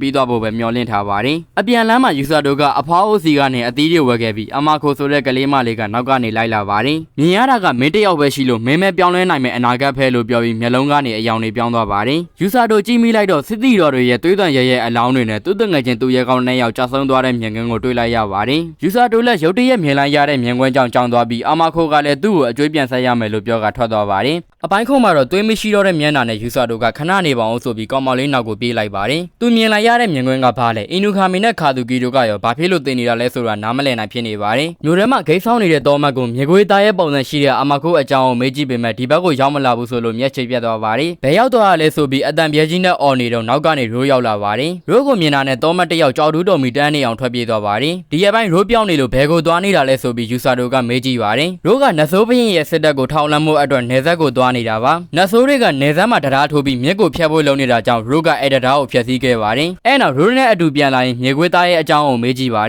ယ်လွန်ခဲ့တဲ့2နှစ်ကဓမြတွေလက်ကနေလွတ်ပြီးဒီကိုရောက်လာတဲ့မြေခွေးသားရဲ့လေးအာမခိုအကြောင်းကိုရိုးကသိနေပါတယ်အသက်12နှစ်ထဲနဲ့ဓမြတွေလက်ကနေလွတ်လာလို့မျိုးကလူတွေတောင်အံ့ဩခဲ့ရပါတယ်လူတစ်ပိုင်းသားရဲ့တစ်ပိုင်းတွေကခန္ဓာကိုယ်အသွင်ပြင်းနေဈေးကြီးတာမဟုတ်ပဲအချို့တွေမှာရှားပါမော်အစွမ်းနေရှိတယ်လို့မုတ်ဆိုးတွေကလိုချင်ကြပါတယ်အကြားအမြင်မော်အစွမ်းကိုသုံးနိုင်တဲ့သားရဲ့လူသားတွေလည်းရှိပြီးသူတို့ကအနာဂတ်ကိုပြတတ်တယ်လို့ရိုးကရှင်းပြပါတယ်ဒီစကားကိုကြားတော့ခုနကမြင်လိုက်ရတာအနာဂတ်မဲ့ယူဆာတို့သဘောပေါက်သွားပါတယ်လမ်းဆုံးကိုရောက်တော့ရိုးကနန်းတော်စီကိုတရင်သွားပို့ရမှာမို့ယူဆာတို့ကိုအရင်ပြန်ခိုင်းပါတယ်ရိုးလည်းသူမြင်ခဲ့ရတာတွေကိုဘယင်ကြီးစီပြန်ပြီးရှောက်တင်ပါတယ်တရားကိုဖျက်ဆီးခဲ့လို့ခဏတော့အဆင်ပြေသွားပြင်မဲ့နတ်ဆိုးတွေကနောက်ထပ်တရားတစ်စင်းကိုထပ်ဆောက်ပြီးကျူးကျော်လာနိုင်ပါတယ်အဲဒါကြောင့်ဘယင်ကြီးလည်းစစ်သားတွေနဲ့ပြည်သူတွေကိုနတ်ဆိုးကျူးကျော်မှုအကြောင်းအသိပေးဖို့ဆုံးဖြတ်လိုက်ပါတယ်ရှိကလေးအင်နူခါမီနဲ့ခါသူကီတို့ကိုတော့နန်းတော်ကိုညာတွင်ချင်းဆင့်ခေါ်လိုက်ပါတယ်ဘယင်ကြီးခေါ်လို့သူရဲကောင်း2ယောက်နန်းတော်ကိုလာရင်ဆယ်လီယာနဲ့တွေ့ပါတယ်ဆယ်လီယာနဲ့ခါသူကီတို့2ယောက်ကြားမှာတခုခုအဆင်မပြေတာရှိမှအင်နူခါမီရိုက်မိသွားလို့ခါသူကီကိုမေးကြည့်ပေမဲ့ပြောမပြပါဘူးညာနဲ့လာပေမဲ့ယူဆာတိုကတော့အနာဂတ်မြင်ကွင်းကြောင့်အိမ်မပြောဖြစ်နေပါတယ်အဲ့ဒီအနာဂတ်ကိုယူဆာတိုပဲပြောင်းလဲနိုင်တယ်ဆိုပြီးအမခိုကပြောခဲ့တာကြောင့်တကယ်ပဲပြောင်းလဲနိုင်တာလားဆိုတာစိတ်ထဲမှာမတင်မကျဖြစ်နေပါတယ်အဲ့ဒီအချိန်ဗဒင်းမောက်ကနေအနေအမြင့်ဖြစ်နေတဲ့မီးတွေကိုတွေးလို့တရေများလားဆိုပြီးတွားကြည့်တော့ခါသူကီကိုတွေးလိုက်ရပါတယ်ခါသူကီကစကားပြောဖို့ခေါ်လို့ရေကန်နားမှာတွားထိုင်ကြပါတယ်နတ်ဆိုးစစ်တပ်နဲ့တိုက်ပွဲဖြစ်ရတော့မယ်ဆိုပြီးဘယင်ကြီးကပြောခဲ့တဲ့စကားတွေကိုခါသူကီကပြန်ပြောပြပါတယ်ဒီတိုက်ပွဲကိုတနေ့မဟုတ်တနေ့ကြုံရမယ်ဆိုတော့တီလိုအံအောင်မသွားပြင်မဲ့တိုက်ခိုက်ရမှာကိုတော့ကြောက်နေပါတယ်ခါသူကီကလေ့ကျင့်ရေးအတွက်မကောင်းဆိုးဝါးတွေနဲ့တိုက်ခိုက်ရတော့ကလည်းကြောက်ပြီးဒူးရီတုံနေခဲ့တာကိုပြန်ပြောပြပါတယ်သူရဲ့ကောင်းဆိုတဲ့နာမည်ကိုယူပြီးတိုင်းသူပြည်သားတွေကလည်းအားကိုးကြပြင်မဲ့တကယ်တမ်းကတော့ငကြောက်ကြီးဖြစ်နေလို့ကိုရှက်နေရပါတယ်ယူဆာတိုကတော့နတ်ဆိုးဘရင်ရဲ့စစ်တပ်ကိုတိုက်ခိုက်မဲ့လူတွေကိုကယ်ဖို့အတွက်တိုက်ပွဲကိုသွားဖို့စိတ်အားထက်သန်နေပါတယ်ယူဆာတိုကခါသူကီတို့နဲ့ရော်ပြီးတကဘာကိုရောက်လာခဲ့ရတာဖြစ်ပေမဲ့သူ့ရဲ့သဘောထားကိုကြတော့ခါသူကီလန့်သွားပါတယ်အဲဒါကြောင့်ခါသူကီလည်းယူဆာတိုနဲ့အင်နူခါမီတို့ကိုကောက်ကယ်ဖို့အတွက်တိုက်ခိုက်ဖို့ဆုံးဖြတ်လိုက်ပါတယ်ဆုံးဖြတ်ချက်ချနိုင်သွားတဲ့ခါသူကီအိမ်ပြန်သွားတော့အထဲကိုဝင်ဖို့လုပ်နေတဲ့ယူဆာတိုစီအင်နူခါမီရောက်လာပါတယ်ယူဆာတိုကအိတ်ချင်နေလို့မနှက်ဖြတ်မှဆက်ပြောခြင်းပေမဲ့အင်နူခါမီကတော့သူရောက်လာတာကိုလက်မသွားလို့စိတ်ဆိုးနေပါတယ်တကယ်တော့ခါသူကီကြောင်းနေတာကိုသိလို့အင်နူခါမီကလိုက်လာခဲ့ပေမဲ့ယူဆာတိုကြောင့်ခါသူကီရဲ့ကြောက်စိတ်တွေပျောက်သွားတာတွေ့လို့စိတ်အေးပြီးပြန်သွားပါတယ်နောက်နေ့မှာတော့ဘယင်ကြီးကစစ်သားတွေနဲ့တိုင်းသူပြည်သားတွေကိုနတ်ဆိုးဘရင်ရဲ့ကျူးကျော်မှုအကြောင်းကြေညာပါတယ်ဒါပေမဲ့ဒီတိုက်ပွဲမှာတခြားကဘာကရောက်လာတဲ့သူရဲကောင်းတွေလည်းပါမှာဖြစ်တယ်လို့ကယ်ဆယ်ရေးတပ်ဖွဲ့ဝင်တွေလည်းအသင်းရှိနေလို့စိတ်မပူပုံမှာပါတယ်ဘယင်ကြီးကအားပေးစကားပြောတော့စစ်သားတွေလည်းစိတ်ခွန်အားတွေတက်ကြသွားပါတယ်ခါသူကီကစစ်တိုင်းမထွက်ခင်ဆယ်လီယာကိုလာတွေ့ပြီးဆယ်လီယာကလည်းဘေကင်းကင်းနဲ့ပြန်လာဖို့မှာလိုက်ပါတယ်ကယ်ဆယ်ရေးအဖွဲ့ဝင်ဦးလူလူရောက်လာတော့ဘလူးရင်ကိုတွေ့ပြီးသဘောကျသွားလို့ကန်ကြီးဖို့ကြိုးစားပေမဲ့လက်ကိုပုတ်ထုတ်ခံနေရလို့စိတ်ဆိုးသွားပါတယ်အထောက်တွေမနိုင်မနှင်းဖြစ်နေတဲ့အော်ကာကိုယူဆာတိုကကူညီနေတော့ရိုးကခေါ်တယ်ဆိုလို့စိတ်ပူသွားပ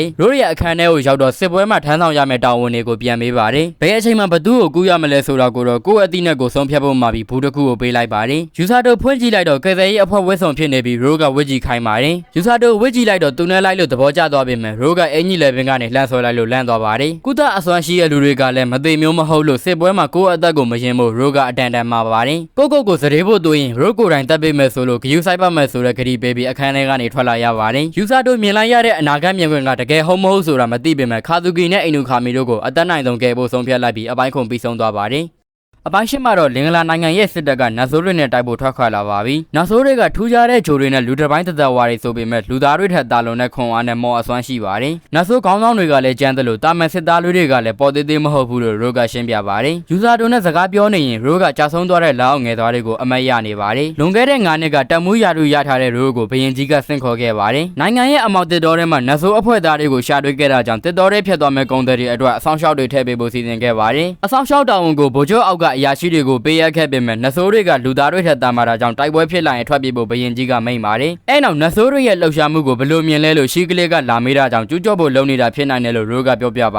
တယ်။အဲဒါကြောင့်တပ်ဖွဲ့တွေကိုအချိန်မရွေးလှုပ်ရှားနိုင်အောင်ရှိကလေးကပြင်ဆင်မှုထွက်သွားပါတယ်။ရိုးကလည်းဘာလုံးရင်ကောင်းမလဲစဉ်းစားနေတော့သူ့ငယ်သားအိုဝဲကဒဒွတ်လာခေါ်နေလို့ခေါင်းခေါက်ပေးလိုက်ပါတယ်။အိုဝဲကအစည်းအဝေးရဲ့လှုပ်ဝက်သတင်းတွေကိုခိုးနှာထောင်ခဲ့မှန်းသိလိုက်ရတော့ထပ်ခေါက်ပေးလိုက်ပါတယ်။နိုင်ငံထဲကိုနတ်ဆိုးတွေကျူးကျော်လာတာသိတဲ့အိုဝဲကနတ်ဆိုးတွေကိုမောင်းထုတ်လိုက်မယ်ဆိုပြီးပေါ့ပေါ့ပဲပြောနေပါတယ် တယ်အဲ့ဒါကြောင့်ရန်သူကိုအထင်သေးတာကတေချင်းကိုဖိတ်ခေါ်တာပဲဆိုပြီးရိုးကဆုံးမပေးကအိုဝယ်တို့ရဲ့လေ့ကျင့်ရေးကိုလာကြည့်မယ်လို့ပြောလိုက်ပါတယ်အခြားအဖွဲ့သားတွေစီရောက်တော့လေ့ကျင့်ရေးကိုလာကြည့်မဲ့အကြောင်းရိုးကပြောပြလိုက်ပါတယ်အိုဝယ်လက်ချက်မှန်အဖွဲ့သားတွေကသိတာကြောင့်မင်းဘာလုပ်လိုက်တာလဲဆိုပြီးစွန်ကြီးဝိုင်းလောင်းကြပါတယ်တပတ်ကြာပြီးနောက်ကျူးကျော်လာတဲ့နတ်ဆိုးတွေကတောကောင်းတွေကိုတိုက်ခိုက်ပြီးထူးဆန်းတဲ့လှုပ်ရှားမှုတွေလုပ်နေတာကိုသတင်းရခဲ့ပါတယ်အဲ့ဒီလှုပ်ရှားမှုတွေရဲ့နောက်ွယ်ကအကြောင်းပြချက်ကိုစုံစမ်းပေးဖို့ရိုးကိုတောင်းအောင်ပေးခဲ့ပြီးလိုအပ်လာရင်အင်အားသုံးဖို့ဘရင်ကြီးကယုံကြည်စွာအမိန့်ပေးခဲ့ပါတယ်ရိုးကလည်းရန်သူတွေကိုထောင်လှမ်းရမယ့်အကြောင်းသူ့အဖွဲ့သားတွေကိုပြန်ပြောပြပါတယ်လူကောင်းဆောင်ဖြစ်တဲ့အိုဝဲကသတိမပေါ်ကြဖို့ပြောပေမဲ့အဖွဲ့ထဲမှာသတိအပေါ်ဆုံးကသူဖြစ်နေတာကြောင့်ဝိုင်းပြောတာခံလိုက်ရပါတယ်ရိုးရဲ့အချစ်တော်ယုံလေးကိုတော့နတ်ဆိုးတွေကပြင်းမှတ်ထားနိုင်လို့အိမ်မှာပဲနေခဲ့ဖို့မှာပါ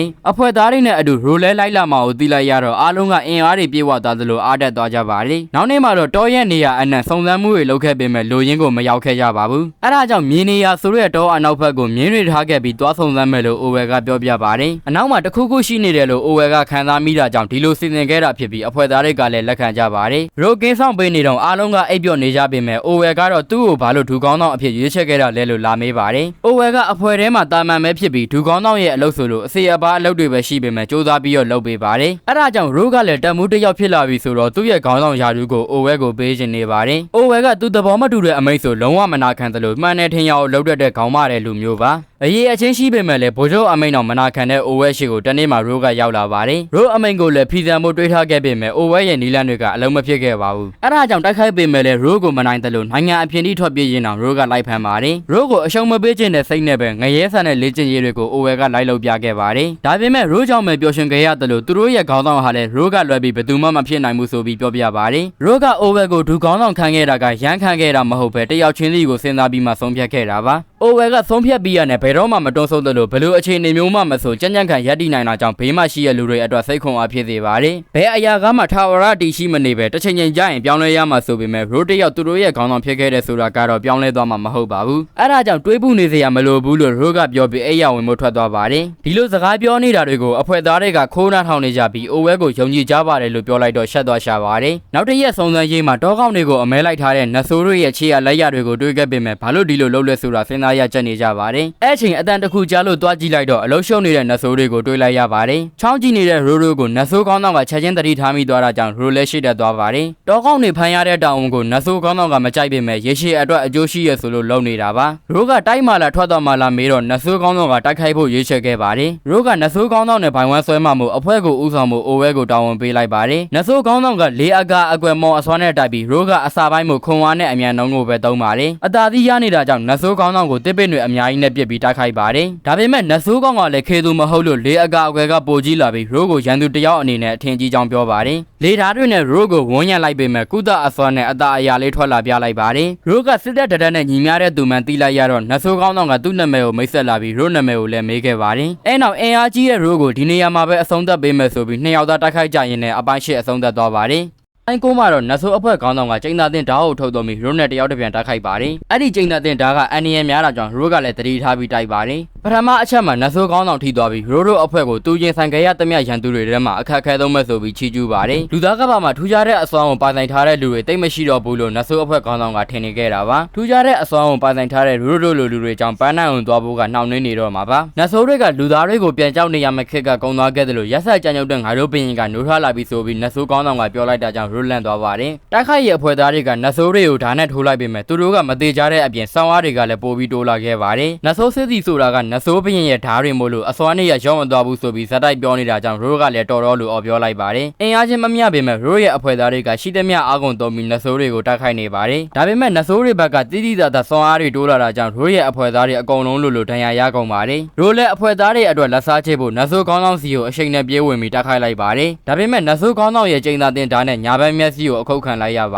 တယ်ဒီကြက်သွေးရောင်ဓာတ်ကမော်အစွမ်းနဲ့အကုန်လုံးကိုလွင့်ပြဲစင်လာပြီးခုံမိတဲ့အရာပေါ်မှာယာယီကျိန်းသာတစ်ခုဖြစ်စေလဲဆိုပြီးဓာတ်အစွမ်းကိုပြောပြပါတယ်တကယ်လဲကျိန်းသာတင်သွားလို့ရိုးရဲ့ကုသအစွမ်းကယာယီသုံးလို့မရပဲဖြစ်သွားပါတယ်ဒဏ်ရာရနေတဲ့ငယ်သားတွေကကုသအစွမ်းနဲ့ကူညီပေးဖို့တောင်းဆိုပေမဲ့ရိုးလည်းဘယ်လိုမှမတတ်နိုင်ပဲဖြစ်နေပါတယ်ငယ်သားတွေတယောက်ပြီးတယောက်မျက်စိရှိမှတည်သွားတော့ထိုင်ကြီးနေုံကလွယ်လို့ဘာမှလုပ်မပေးနိုင်ပဲဖြစ်နေပါတယ်ဘယ်လိုမှကြည့်မနေနိုင်တဲ့အဆုံးနတ်ဆိုးခေါင်းဆောင်စီကိုနောက်တစ်ချိန်ပြေးဝင်သွားတော့ခြေထောက်ကိုထပ်ပြီးခုတ်ခံလိုက်ရပါတယ်အခွင့်ကောင်းအောင်စောင့်နေတဲ့နတ်ဆိုးခေါင်းဆောင်လည်းရိုးစီကိုပြေးဝင်လာပြီးဓာတ်နဲ့ခုတ်ချလိုက်တော့အိုဝဲကရှေ့ကနေကောက်ွယ်ပေးလိုက်ပါတယ်သွေးအိုက်နဲ့လဲကျသွားတဲ့အိုဝဲကိုကြည့်ပြီးရိုးလည်းမြေပြင်ပေါ်ကိုဒူးထောက်ကျသွားပါတယ် သူ့ကိုယုံကြည်ပြီးစစ်မြေပြင်ကိုလိုက်လာတဲ့လက်အောက်ငယ်သားတွေအကုန်တေးသွားခဲ့လို့အရန်အောင်စိတ်မကောင်းဖြစ်သွားပါတယ်ငယ်သားတွေအကုန်လုံးကရိုးနဲ့တာအလူရှိရင်သူတို့ကိုရှင်နိုင်တဲ့လူရှိမှမဟုတ်တယ်လို့ဒဏ်ရာရမှလည်းစိတ်မပူရဘူးလို့ယုံကြည်ခဲ့တဲ့လူတွေပါရိုးကအစွမ်းပေါ်ကိုယုံကြည်မှုလွန်ခဲ့ပြီးဒီလူတွေရဲ့အားကိုးရမဖြစ်ခဲ့လို့ကိုယူကြုံမရဖြစ်နေပါတယ်အဲ့ဒီအချိန်သူ့ပေါ်ကိုကျလာတဲ့နဆိုးရဲ့ဓာတ်ကိုလက်နဲ့ဆွဲဖမ်းလိုက်ပါတယ်တိတ်ဆုံးသွားတဲ့ငယ်သားတွေအကုန်လုံးအတွက်ယူကြုံမရဖြစ်ပြီးနာကြီးချက်တွေနဲ့ဒေါသတွေကိုနဆိုးကောင်းဆောင်အပေါ်ပုံချလိုက်ပါတယ်နောက်ဆုံးအသက်မြော့ပဲကျန်တဲ့နဆိုးကောင်းဆောင်ကိုတစ်ပင်မှာကပ်ပြီးသူ့ဓာတ်နဲ့ပဲသူ့ရင်ဝါကိုစိုက်ထားလိုက်ပါတယ်အဆုံးသတ်ပေးဖို့တစ်ပင်စီကိုသွားနေပေမဲ့အားမရှိတော့လို့ရှေ့ကိုမလန်းနိုင်ဖြစ်နေပါတယ်အဲ့ဒီအချိန်မှာပဲနဆိုးကောင်းဆောင်စီကိုနဆိုးမလေးတယောက်ရောက်လာပြီးသူတို့ရဲ့ခေါင်းဆောင်ကိုတော်တဲ့ကိုတွဲခေါ်သွားပါတယ်မျက်စိရှိတဲ့ရန်သူလွတ်သွားလို့ဒေါသထွက်နေတော့ခေါင်းဆောင်လို့ခေါ်တဲ့အိုဝဲရဲ့အတန်ကိုကြားလို့အိုဝဲစီကိုပြေးသွားပြီးကုသအဆောင်အောင်သုံးပေးလိုက်ပေမဲ့ချက်ကောင်းအောင်ထိသွားလို့မကယ်နိုင်တော့ပါဘူးဒါပေမဲ့အိုဝဲက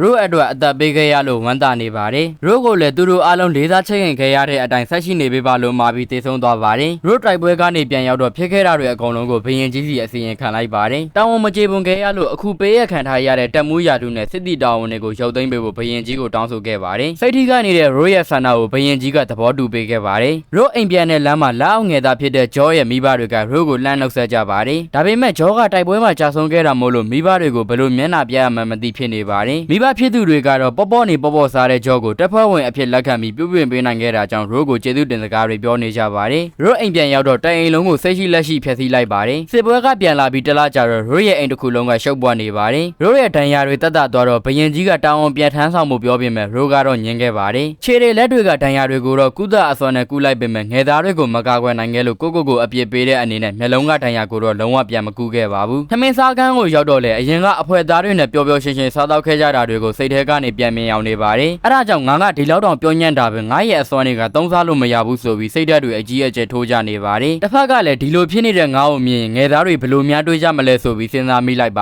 တယ်အဲ့အချိန်မှာပဲအတွေးထဲမှာအိုဝဲရဲ့ပုံရိပ်ကပေါ်လာပြီးခေါင်းဆောင်နဲ့မတူတော့လို့ရဲနေလိမ့်မယ်လို့ပြောပါတယ်လောကကြီးမှာဘယ်အရာမှထာဝရမတည်မြဲလို့အဲ့ဒါကိုလက်ခံပြီး86ဖို့မှာပါတယ်အဲ့ဒါကြောင့်အဲ့ဒီနေ့အိုဝဲတေဆုံးကန်ဒီတုန်းကပြောခဲ့တဲ့ခေါင်းဆောင်ကသူတို့ချစ်ခင်လေးစားရတဲ့ခေါင်းဆောင်အနေနဲ့ပဲဆက်ရှိပေးပါဆိုရဲနောက်ဆုံးစကားကိုပြန်တတိရတော့ပါတယ်ရိုလက်ဒီထက်ပိုပြီးအတိတ်မှာပိတ်လောင်မနေဖို့ဆုံးဖြတ်ပြီးမျက်စိရပတ်တီကိုဆွဲခါလိုက်ပါတယ်အဲ့နောက်နဆိုးရင်းနဲ့တိုက်ပွဲကနောက်လေကြုံရအောင်မှမို့လို့ကြိုတင်ပြင်ဆင်မှုတွေအပြည့်အဝလှုပ်ထားဖို့ဆုံးဖြတ်လိုက်ပါတယ်တိုက်ပွဲဖြစ်ရင်စစ်တီတွေအများကြီးအသက်ပေးရမှာဆိုလို့ရိုကကယ်ဆယ်ရေးအဖွဲ့တစ်ခုကိုဖွဲ့ဖို့စီစဉ်ပါတယ်အနည်းဆုံး9ယောက်နဲ့အဖွဲ့ဖွဲ့ဖို့စီစဉ်ပြီးဒီထက်က2ယောက်ကကုသအစွမ်းကိုအသုံးပြုသူဖြစ်ရမယ်လို့သတ်မှတ်လိုက်ပါတယ်စစ်မြေပြင်ကိုသွားရင်လမ်းမှာရှိတဲ့အတားအဆီးတွေကိုကြော်လာနိုင်မဲ့လူကိုအဓိကထားရှာဖို့လုပ်ပါတယ်အဲ့လိုလူမျိုးသားဆိုရင်ဘယ်တော့မှမသေးပဲသူ့အနားမှာအမြဲဆက်ရှိနေမှာလို့တွေးပြီးအားတက်သွားပါတယ်သူလိုချင်တဲ့အဲ့ဒီလိုအပ်ချက်တွေနဲ့ကညီနေတဲ့ယူဆာတိုကိုတွေ့ခဲ့ရလို့ရိုကတော်တော်လေးစိတ်ချမ်းသာခဲ့ရပါတယ်ဒီစကားကိုကြားတော့ယူဆာတိုလက်အံ့ဩသွားပါတယ်ယူဆာတိုကကိုဘယ်လောက်တန်မိုးရှိမှမသိဘူးလို့ရိုကထပ်ပြောပြပါတယ်လူတစ်ယောက်ကသူ့ရဲ့ရုပ်ပိုင်းဆိုင်ရာကန့်သက်ချက်တွေကိုကြော်ပြီးကုသအစွမ်းအောင်သုံးနိုင်တာကရိုးလိုချင်တဲ့အရာပဲဖြစ်ပါ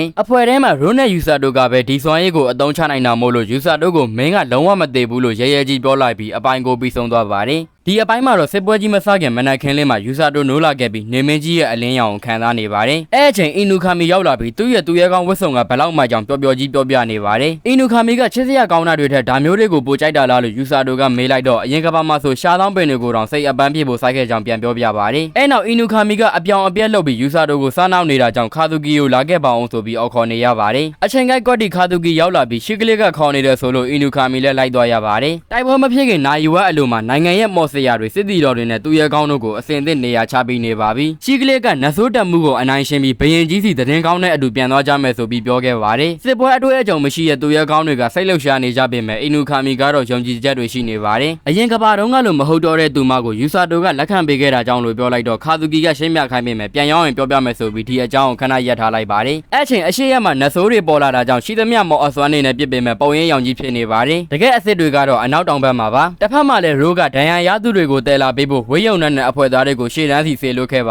တယ်ကုသအစွမ်းရှိရဲ့အော်ဂါတို့မောင်နှမကိုတဲထဲမှာနေရာယူခိုင်းလိုက်ပြီးအာရူကူကိုအဆောင်အနေနဲ့ထားပေးထားပါတယ်ယူဆာတိုကတော့ရိုးနဲ့အတူခဏနေရင်ရှေ့တန်းကိုထွက်ရမှာပါခဏလေးအတွင်းမှာပဲဒဏ်ရာရသူတွေရောက်လာလို့ဝိုင်းဝန်းကုသလိုက်ကြပြီးဒဏ်ရာနဲ့လူကမွေကြီးတိုက်ခိုက်တာခံရမှန်းသိလိုက်ရပါတယ်မွေတကောင်နဲ့အလုရှုံနေတဲ့စစ်သည်တွေကိုဘလက်ကနိုက်ကကြည့်နေတော့ဓာတ်တို့ခံလိုက်ရပါတယ်ဒါပေမဲ့ထိုးလိုက်တဲ့စစ်သည်ပဲပြန်လဲကျသွားပြီးဘလက်ကနိုက်ကအဆုံးသတ်ဖို့လုပ်နေတော့ကဲတဲ့အဖွဲ့ဝင်တယောက်ကကဲထုတ်သွားပါတယ်ဘလက်ကနိုက်လည်းစိတ်ဝင်စားသွားပေမဲ့ပို စိတ်ဝင်စားဖို့ကောင်းတဲ့လျှက်စီးတစ်ခုကိုမြင်လိုက်ရလို့အဲ့ဘက်ကိုထွက်သွားပါတယ်ယူဆာတိုရဲ့စိတ်ဓာတ်ကတိုက်ပွဲအတွက်အဆင်သင့်ဖြစ်နေပြီဆိုတော့ရိုးနဲ့အတူရှေ့တန်းကိုလိုက်သွားခဲ့ရပါတယ်ကယ်ဆယ်ရေးအဖွဲ့သားတစ်ယောက်ကအနက်ရောင်တန်ကြပ်ကနဲ့ရန်သူဟာထူးဆန်းတဲ့မော်အစွမ်းအောင်သုံးနေဆိုပြီးသတင်းပို့ထားကြောင်းရိုးကပြောပြပါတယ်အကြောင်းကိုကြတော့အနာဂတ်ကိုမြင်ထားရတဲ့ယူဆာတိုကစိတ်ထင်သွားပါတယ်လူမတတ်ချင်ပဲလူကယ်တာကိုပဲအဓိကထားခြင်းနဲ့ယူဆာတိုအတွက်ရိုးကအထူးနီလန်တစ်ခုကိုသင်ပေးပါတယ်အတွက်ယူဆာတိုကကျေးဇူးတင်ကြောင်းပြောလိုက်ပြီးလူခွဲပြီးတော့ရှေ့တက်ခဲ့ကြပါတယ်မကြုံဘူးတဲ့ဆေးမြစ်ပင်ကမြင်ကွင်းကိုကြည့်ပြီးယူဆာတိုအံ့ဩနေခဲ့ရပြီးလူတစ်ယောက်ကိုလည်းနှဆိုးကောင်စီကနေကယ်ထုတ်ပေးခဲ့ပါတယ်ဒဏ်ရာရနေရင်လည်းတခါတည်းကုပေးခဲ့ပြီးသူကတော့ရှေ့ကိုခြိတက်ခဲ့ပါ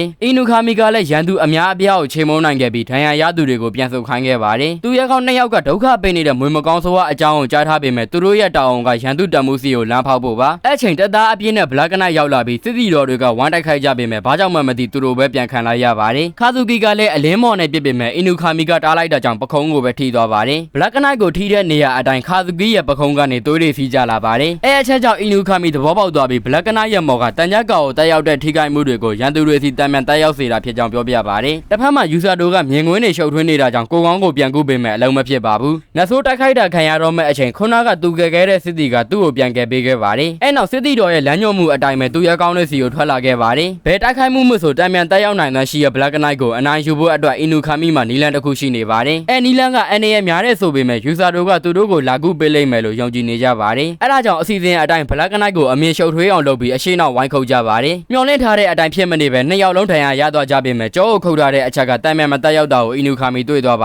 တယ်အဲဒါကြောင့်နောက်တစ်ခါပြန်တိုက်တဲ့အခါခါသူကီရဲ့အလင်းစွမ်းနဲ့အမြင်အာရုံကိုနှောက်ယှက်ပြီးအီနူခါမီကနောက်ကနေရေခဲချောင်းကျွေးပေးလိုက်ပါတယ်ဘလက်ကနိုက်ပါဇက်ကနေအမဲရောင်အရေတွေထွက်လာပြီးအထိနာသွားတာကြောင့်ခါသူကီကအဆုံးသတ်ဖို့ရှေ့တက်လာပါတယ်ဒါပေမဲ့အဲ့ချိန်အီနူခါမီကိုတန်မြန်တက်ရောက်သွားပြီးခါသူကီကလည်းဓာအထိုးခံလိုက်ရပါတယ်တကယ်တော့ဘလက်ကနိုက်ကသူမလိုပဲဟန်ဆောင်နေတာဖြစ်ပြီးအမြင်အာရုံတွေသတိမမှုမိတာတွေကသူ့အစွမ်းနဲ့ဘာမှမဆိုင်ပါဘူးတန်မြန်တက်ရောက်တာကအလိုအလဲရောက်မဟုတ်ပဲဘလက်ကနိုက်ကိုယ်တိုင်ဆုံးဖြတ်တာဖြစ်ပြီးနောက်ကျောကဓာကြောက်ကိုလည်းတမင်ချန်ထားခဲ့တာပါအဲ့နောက်သူ့ကိုဒဏ်ရာရအောင်လုံးနိုင်တဲ့သူမရှိဘူးလို့ကြွေးကြော်လိုက်ပြီးအီနူခါမီကလည်းလဲကျသွားကအပိုင်း30အဆုံးသတ်သွားပါတယ်အပိုင်း7မှာတော့ယူဆာတိုကသူရဲကောင်းတဲ့စီကိုခြေထောက်နဲ့တင်မှတသားရဲကြအောင်ပြေးလာနေပါတယ်အရင်ကဘာမှာတုန်းကအီနူခါမီနဲ့ခါသူကီတို့ဟာចောင်းကောင်းစီတာဝန်တွေကိုအတူတကွလှုပ်ဆောင်ခဲ့ကြပါတယ်တရက်မှာတော့အိမ်ပြန်ကြတော့မဲ့အချိန်ခါသူကီလွယ်အိတ်သွားယူနေတော့အပြင်မှာမိုးတွေသဲနေပါတယ်ထီးလက်ကင်ပြီးပြန်မိုးပြင်နေတဲ့အီနူခါမီကတော့ចောင်းတကောက်ဝမှာရန်နေတဲ့ယူဆာတိုကိုတွေးလိုက်ရပါတယ်အဲ့ဒီနေ့ကမှပထမဆုံးစားတွေ့ခဲ့တာဖြစ်ပြီးအီနူခါမီတို့ဒီကဘာကိုဆင်းကော်ခံရတဲ့အထက်မှာယူဆာတိုလည်းရောပြီးပါလာခဲ့ရပါတယ်ဒီကဘာကိုရောက်လာပြီးတော့အရာရာကိုအစ်စ်ကနေပြန်စားတင်နိုင်ခဲ့လို့အီနူခါမီကတော့အရန်ပျော်ရွှင်ခဲ့ပါတယ်ဒါပေမဲ့ယူဆာတိုကတော့ကဘာအသက်မှာအသက်ရှင်နေထိုင်ဖို့လှုပ်တဲ့လှုပ်ထိုက်တာတွေကိုသိနေခဲ့ပြီးဒီပုံရိပ်တွေကပဲအီနူခါမီအတွက်အရန်ကိုတောက်ပလုံးနေခဲ့ပါ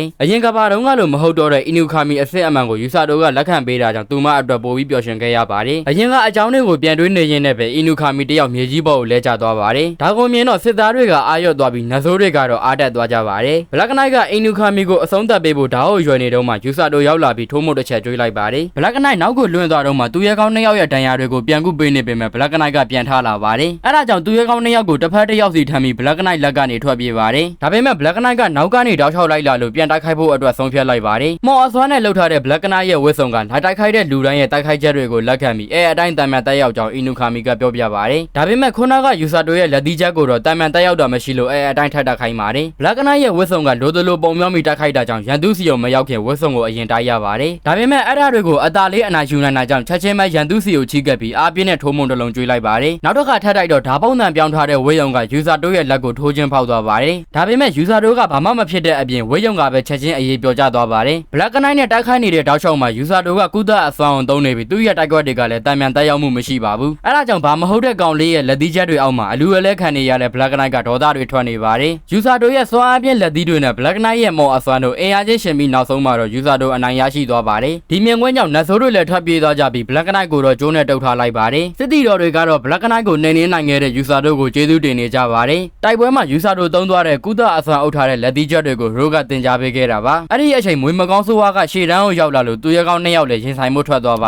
တယ်လိုက်သွားဖို့ပြင်နေတဲ့ယူဆာတို့ကိုတော့ရိုးကခုတ်ကနေဆွဲထားလိုက်ပြီးသူတို့ဘက်ကအသာသီးရနေလို့စကန်စီပြန်သွားကြမယ်ဆိုပြီးခေါ်သွားပါတယ်ဘလက်နိုင်ကရန်သူလက်မှာအဖမ်းခံလိုက်ရတာကိုနတ်ဆိုးတက်မှုကြတော့အံ့ဩသွားပါတယ်ရိုးကတိုက်ခိုက်တာလို့ထင်လိုက်ပေမဲ့အဖြူရောင်ဝင်းရုံနဲ့လူငယ်လေးတစ်ယောက်ကတိုက်ခိုက်မှန်းသိလိုက်ရပါတယ်အဲ့ဒါကြောင့်နတ်ဆိုးတက်မှုကတက်ပြန်ဆုပ်ဖို့ပြင်နေတော့မှ သူရဲကောင်းတွေကမကောင်းဆိုးဝါးမွေစီကိုရောက်နေကြပါပြီစခန်းမှာတော့အော်ကာတို့မောင်နှမကကုသအစွမ်းသုံးပြီးဒဏ်ရာရစစ်သားတွေကိုကုပေးနေကြပါတယ်အစိမ့်မိထားတဲ့စစ်သားတယောက်ရောက်လာလို့ကုသအစွမ်းသုံးပြီးကုပေးနေတော့မှကောင်းကင်မှာအလင်းတန်းတွေထွက်ပြီးမကောင်းဆိုးဝါးမွေကြီးလဲကျသွားတာကိုမြင်လိုက်ရပါတယ်ရန်သူဘက်ကတက်ပြန်ဆုတ်သွားတော့ဒီနေ့တိုက်ပွဲကယူဆာတို့ကြောင့်မြန်မြန်ပြီးသွားတာလို့တို့ကချီးကျူးပေးပါတယ်အဲ့ဒီချီးကျူးစကားကိုကြားတော့ဒီကပောင်မရောက်လာတဲ့အချိန်ကစလို့ဖြစ်ပျက်ခဲ့သမျှအရာတွေအားလုံးကိုပြန်သတိရပြီးမျက်ရည်တွေစီးကြလာပါတယ်စစ်မြစ်ပြင်ကိုအရန်ကြောက်ပြီးနဆိုးတွေကလည်းကြောက်စရာကောင်းခဲ့ပေမဲ့တို့ကြောင့်ပဲလူတွေကိုကယ်တင်နိုင်ခဲ့လို့ယူဆာတို့ကခုံယူနေပါတယ်အဲ့ဒီအချိန်မှာပဲယူဆာတို့ရဲ့မြင်ကွင်းတွေဝေဝါးပြီးလဲကျသွားလို့တို့ကထိန်းထားလိုက်ရပါတယ်မော်အစွမ်းရောတက်လုံးရောအကုန်သုံးလိုက်ရတာကြောင့်ဖြစ်ပြီးကောင်းကောင်းအနားယူဖို့တို့ကပြောနေရင်လည်းအပိုင်းဆက်ပြီးသွားပါတယ်အပိုင်းဆက်နဲ့မှာယူဆာတို့စစ်ပွဲကပြန်လာတော့ဘယင်ကြီးကပြည်သူတွေရှေ့မှာစုတော်ချီးမြှင့်ပေးခဲ့ပါ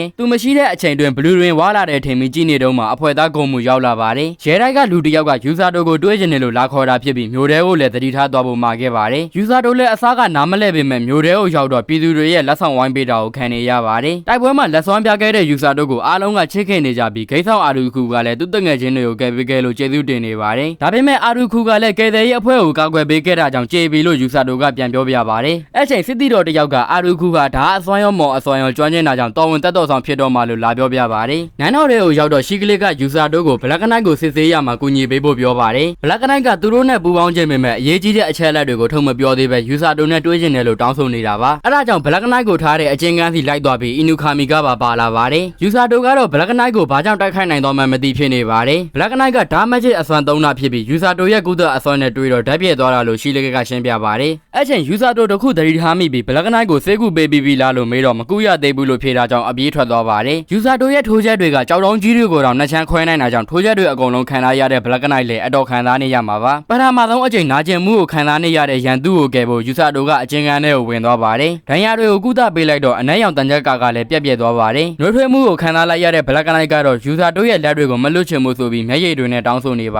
တယ်နောက်နေ့မှာတော့တို့ကနဆိုးဘရင်ရဲ့တိုက်ခိုက်မှုတွေဆက်ရှိလာနိုင်လို့မတိုင်ခင်ယူဆာတို့ကိုလည်းလေ့ကျင့်ရေးဆင်ခိုင်းပါတယ်ယူဆာတို့ကမော်အစွမ်းရောခန္ဓာအစွမ်းရောအသင့်ရှိနေပြီမို့လို့အဲ့ဓာတွေကိုဘေးဘက်ပြီးတို့ရဲ့အချိန်နဲ့ထိုးမဲ့လက်သီးချက်တွေကိုရှောင်ခိုင်းပါတယ်ယူဆာတို့ကကုသအစွမ်းကိုတအားမိခိုနေတာဖြစ်ပြီးကျိန်သာသင့်ဒဏ်ရာတွေကိုတော့ကုသအစွမ်းကအလုံးမလုံးတာကြောင့်ဘယ်လိုရှောင်ရမလဲတို့ကတင်ပေးချင်တာပါအဲ့နောက်ယူဆာတို့ကိုလွန့်ပစ်ပြီးထိုးမှုတ်တစ်ချက်ပစ်ကြွေးလိုက်ပါတယ်ထိုးချက်ကြောင့်ပဲသတိမေ့သွားပေမဲ့နိုးလာတော့လည်းထက်အထိုးခံရပါတယ်ဒီလိုမျိုးတို့ရဲ့ရက်ဆက်တဲ့လေ့ကျင့်ရေးတွေအကြောင်းကိုယူဆာတို့ကဘလက်ကနေစီလာပြီးအတင်းတုပ်ပါတယ်ဘလက်ကနေကလည်းယူဆာတို့ကိုတခုခုပြောချင်းနေပေမဲ့မပြောဘဲနဲ့နင်းထုတ်လိုက်ပါတယ်တစ်ဖက်မှာတော့ဘယင်ကြီးကရိုးကိုတောင်းဆိုစရာနှစ်ခုရှိရလို့ပြောနေပါတယ်ဘလက်ကနေစီကနေပြန်လာတဲ့ယူဆာတို့ကလေ့ကျင့်နေတဲ့ခါသူကီစီကိုဝင်ကြည့်ပါတယ်ခါသူကီကသူ့ရဲ့အလင်းမော့အစွမ်းကိုတိုးတက်အောင်လုပ်နေတာဖြစ်ပြီးမင်းသမီးဆယ်လီယာကလည်းစောင့်ကြည့်ပေးနေတာကိုမြင်တော့ယူဆာတို့မနာလိုဖြစ်သွားပါတယ်ဘလက်ကနေစီကနေနတ်ဆိုးဘယင်ရဲ့အရေးကြီးတဲ့အချက်လက်ကိုရခဲ့တာကြောင့်ဘယင်ကြီးကယူဆာတို့ကိုကျေးဇူးတင်နေကြောင်းဆယ်လီယာကပြောပြပါတယ်ခါသူကီကလည်းတိုက်ပွဲမှာယူဆာတို့သာမရှိရင်အဲ့နေရာမှာသူတည်သွားနိုင်တယ်လို့ပြောမိတာကြောင့်ပြရခတ်သွားပါတယ်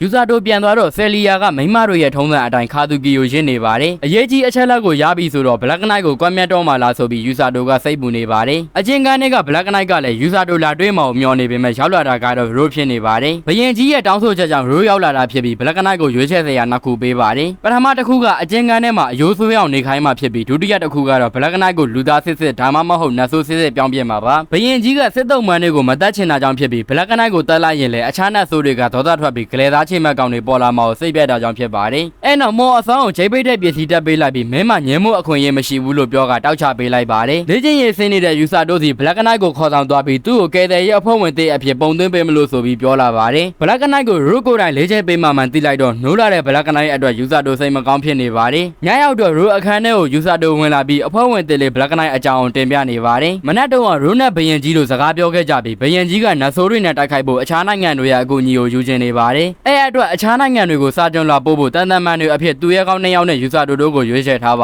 တယ်ယူဆာတို့ကသူ့ကိုတန်တန်မှန်အဖြစ်ရွေးထားလို့လမ်းသွားပေးမယ်ဘယင်ကြီးနဲ့ရိုးကတော့သူ့ကိုယုံကြည်ကြပါတယ်နောက်နဲ့ယူဆာတို့တယောက်ကဲတဲ့ရဲ့အဖွဲ့တာဝန်တွေကိုလုပ်နေတော့လမ်းမှာအင်နူခါမီနဲ့တွေ့ပါတယ်အင်နူခါမီစကားများနေတော့မှမြေခွေးမလေးအာမာခိုကိုတွေ့လိုက်တာကြောင့်အမြန်သွားဖမ်းပါတယ်အာမာခိုကလည်းယူဆာတို့ကိုစောင့်နေတာဖြစ်ပြီးသူ့အမေကိုကယ်ပေးပါလို့ပြောနေရင်လည်းအပိုင်းစနစ်ပြီးသွားပါတယ် အပိုင်း73မှာတော့သူ့အမေကိုကယ်ပေးဖို့ပြောနေတဲ့မြေခွေးမလေးအာမခိုကိုအီနူခါမီကသဘောကျနေပါတယ်အားကိုလို့ရတာယူဆာတိုတယောက်ပဲရှိလို့လူရှင်းတဲ့နေရာမှာစကားပြောချင်တယ်လို့တောင်းဆိုပါတယ်လေ့ကျင့်ရေးဘက်မှာဘလက်ကနိုက်နတ်ဆိုးမလေးကအဖွဲ့ဝင်ဘဲကြီးတွေကြောတာခံလိုက်ရပြီးချော်လဲသွားပြီမဲ့ရိုးကတော့ဆက်ပြေးခိုင်းပါတယ်ယူဆာတိုကအာမခိုကိုကယ်တဲ့အဖွဲ့အင်စီခေါ်လာပြီးသူ့ကိုဘာလို့အဲ့ဒီအနာဂတ်မြင်ကွင်းပြခဲ့တာလဲလို့မေးလိုက်ပါတယ်အဲ့ဒီအနာဂတ်ကိုအာမခိုကမနစ်ကလေးကမြင်ခဲ့တာဖြစ်ပြီးယူဆာတိုကိုသာမပြခဲ့ရင်သူ့ရဲ့ကောင်းနဲ့တွေ့ပြီးနိုင်ငံကဖျက်ဆီးခံရမှာလို့ပြောပြပါတယ်အာမခိုကသတိမေးနေတဲ့သူ့အမေကိုကယ်ဖို့ကုသအစွမ်းသုံးသူကိုရှာမယ်ဆိုပြီးတားရဲ့နယ်မြေကနေထွက်လာတာပါကုသအစွမ်းကိုလူသားတွေပဲတုံးနိုင်တာဖြစ်ပြီးအော်ဂါတို့မော်နမကမတိုက်ခိုင်းနိုင်တာကြောင့်အာမခိုကအကူအညီမတောင်းခဲ့ပဲရိုးကြတော့လေသူအကူအညီတောင်းတာကိုညှင်းဆိုမဲ့အနာဂတ်ကိုမြင်ထားပါတယ်ယူဆာတိုကတော့ကြီးလိုက်တာနဲ့ကူညီပေးမဲ့လူသားမျိုးမှန်သိလို့တားရဲ့အတိုင်းမျိုးကိုလိုက်လာပြီးသူ့အမေကိုကယ်ပေးဖို့တောင်းဆိုခဲ့ပါတယ်ခုလက်ရှိမှာယူဆာတိုကလည်းနိုင်ငံအရေးပါသူဖြစ်နေပေမဲ့စာကြုံလာပို့မဲ့ခရီးစဉ်အတွင်းတားရဲ့အတိုင်းမျိုးကိုဝင်လို့ရနိုင်မဲ့ယူဆာတိုအကြံရသွားပါတယ်အဲဒါကြောင့်အနာဂတ်ကိုမြင်ရတဲ့အာမခိုအကြောင်းရိုးကိုတွားတင်ပြလိုက်တော့ရိုးကဘယင်ကြီးစီကိုချက်ချင်းသတင်းပို့ဖို့လုပ်ပါတယ်အနာဂတ်ကိုမြင်ရတဲ့အာမခိုကဖြစ်လာမဲ့ဘေးအန္တရာယ်တွေကိုတားရဲ့လူသားတွေစီသတိပေးရမှာဖြစ်ပေမဲ့အခုဒီနိုင်ငံကိုရောက်နေတာကြောင့်တားရဲ့တိုင်းပြည်နဲ့ပဋိပက္ခဖြစ်သွားနိုင်ပါ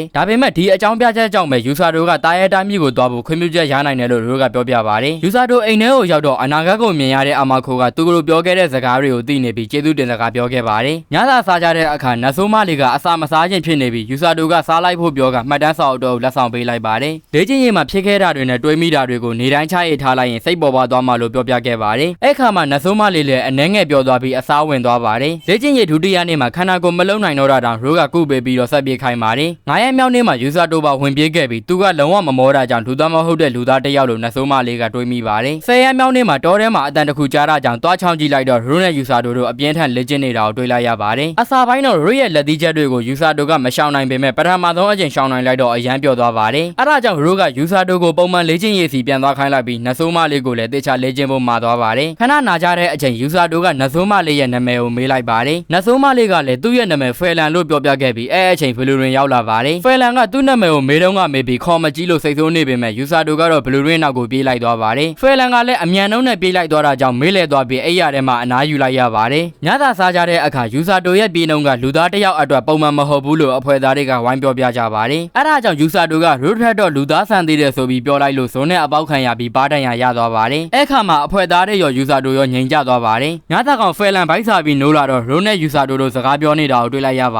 တယ်စာကြုံတော်ပိုးရမဲ့ခရီးစဉ်ကိုအတီးပြုပြီးတာကြောင့်အာမခုံနဲ့အတူဘယင်ကြီးကိုတွားတေးဖို့ရိုးကပြောနေခဲ့တာပါနောက်နေ့မနက်မှာတော့ဖယ်လန်ခိုးထွက်သွားပါတယ်အာမခုံနဲ့ယူဆာတိုတို့နန်းတော်ကိုရောက်တော့နိုင်ငံကိုတစ်ဖက်တစ်လန်ကနေကယ်ပေးခဲ့တဲ့အာမခိုးကိုဘယင်ကြီးကကျေးဇူးတင်နေပါတယ်ဘယင်ကြီးကလည်းအာမခိုးကိုပြန်ကူညီပေးခြင်းတာကြောင့်ယူဆာတိုကိုနိုင်ငံအများကြီးစီလှည့်ပြီးနောက်ဆုံးမှာမီယာလာကိုတွားရမယ်လို့မိန့်ခဲ့ပါတယ်မီယာလာဆိုတာကုန်းမြင့်တဲ့ကိုရေတွေစီးဆင်းနေတဲ့ရေတိုင်းပြည်ဖြစ်ပြီးအဲတိုင်းပြည်ရဲ့တစ်ဖက်ကမ်းမှာတားရဲတိုင်းပြည်ကတည်ရှိနေတာပါတားရဲတိုင်းပြည်ကိုအာမခုံနဲ့တွားလိုက်ပါလို့တရားဝင်မိန့်ပြီးနောက်မော်စီယာမဝယ်လေးစီကအသေးစိတ်ထပ်ရှင်းပြပါတယ်ယူဆာတိုတွားရမယ့်တိုင်းပြည်က၄ခုရှိပြီးမော်တိုင်းပြည်စူတောင်းသူတို့တိုင်းပြည်ရေတိုင်းပြည်နဲ့တားရဲတိုင်းပြည်တို့ဖြစ်ပါတယ်ဝယ်လေးစီနဲ့သူရဲကောင်း2ယောက်တို့ကမော်တိုင်းပြည်အထိပဲလိုက်ခဲမှာဖြစ်ပြီးကျန်တဲ့တိုင်းပြည်တွေကိုတော့ယူဆာတိုကအခြားအပေါင်းပါစစ်တီတွေနဲ့တွားရမှာပါအပေါင်းအပါစစ်တီ2ယောက်ကိုတော့ဂိမ်းဆောင်အာလူခုနဲ့ဘလူရင်တို့ကိုခေါ်သွားဖို့စီစဉ်ခဲ့ပါတယ်တစ်ဖက်မှာတော့ထွက်ပြေးလာတဲ့ဖယ်လန်ကိုရိုးကပြန်ဖမ်းထားလိုက်ပါတယ်ယူဆာတိုခရီးသွားရမယ့်အကြောင်းဖယ်လန်ကကြားထားတာကြောင့်ယူဆာတိုကိုစိတ်မပူဘူးလားလို့ရိုးကိုမေးလိုက်ပါတယ်ရိုးကတော့ယူဆာတိုဟာသူ့လောက်နီးနီးတန်မာတဲ့ကုသအစွမ်းသုံးသူဖြစ်တာကြောင့်လွယ်လွယ်နဲ့မသေးဘူးလို့ယုံကြည်ထားပါ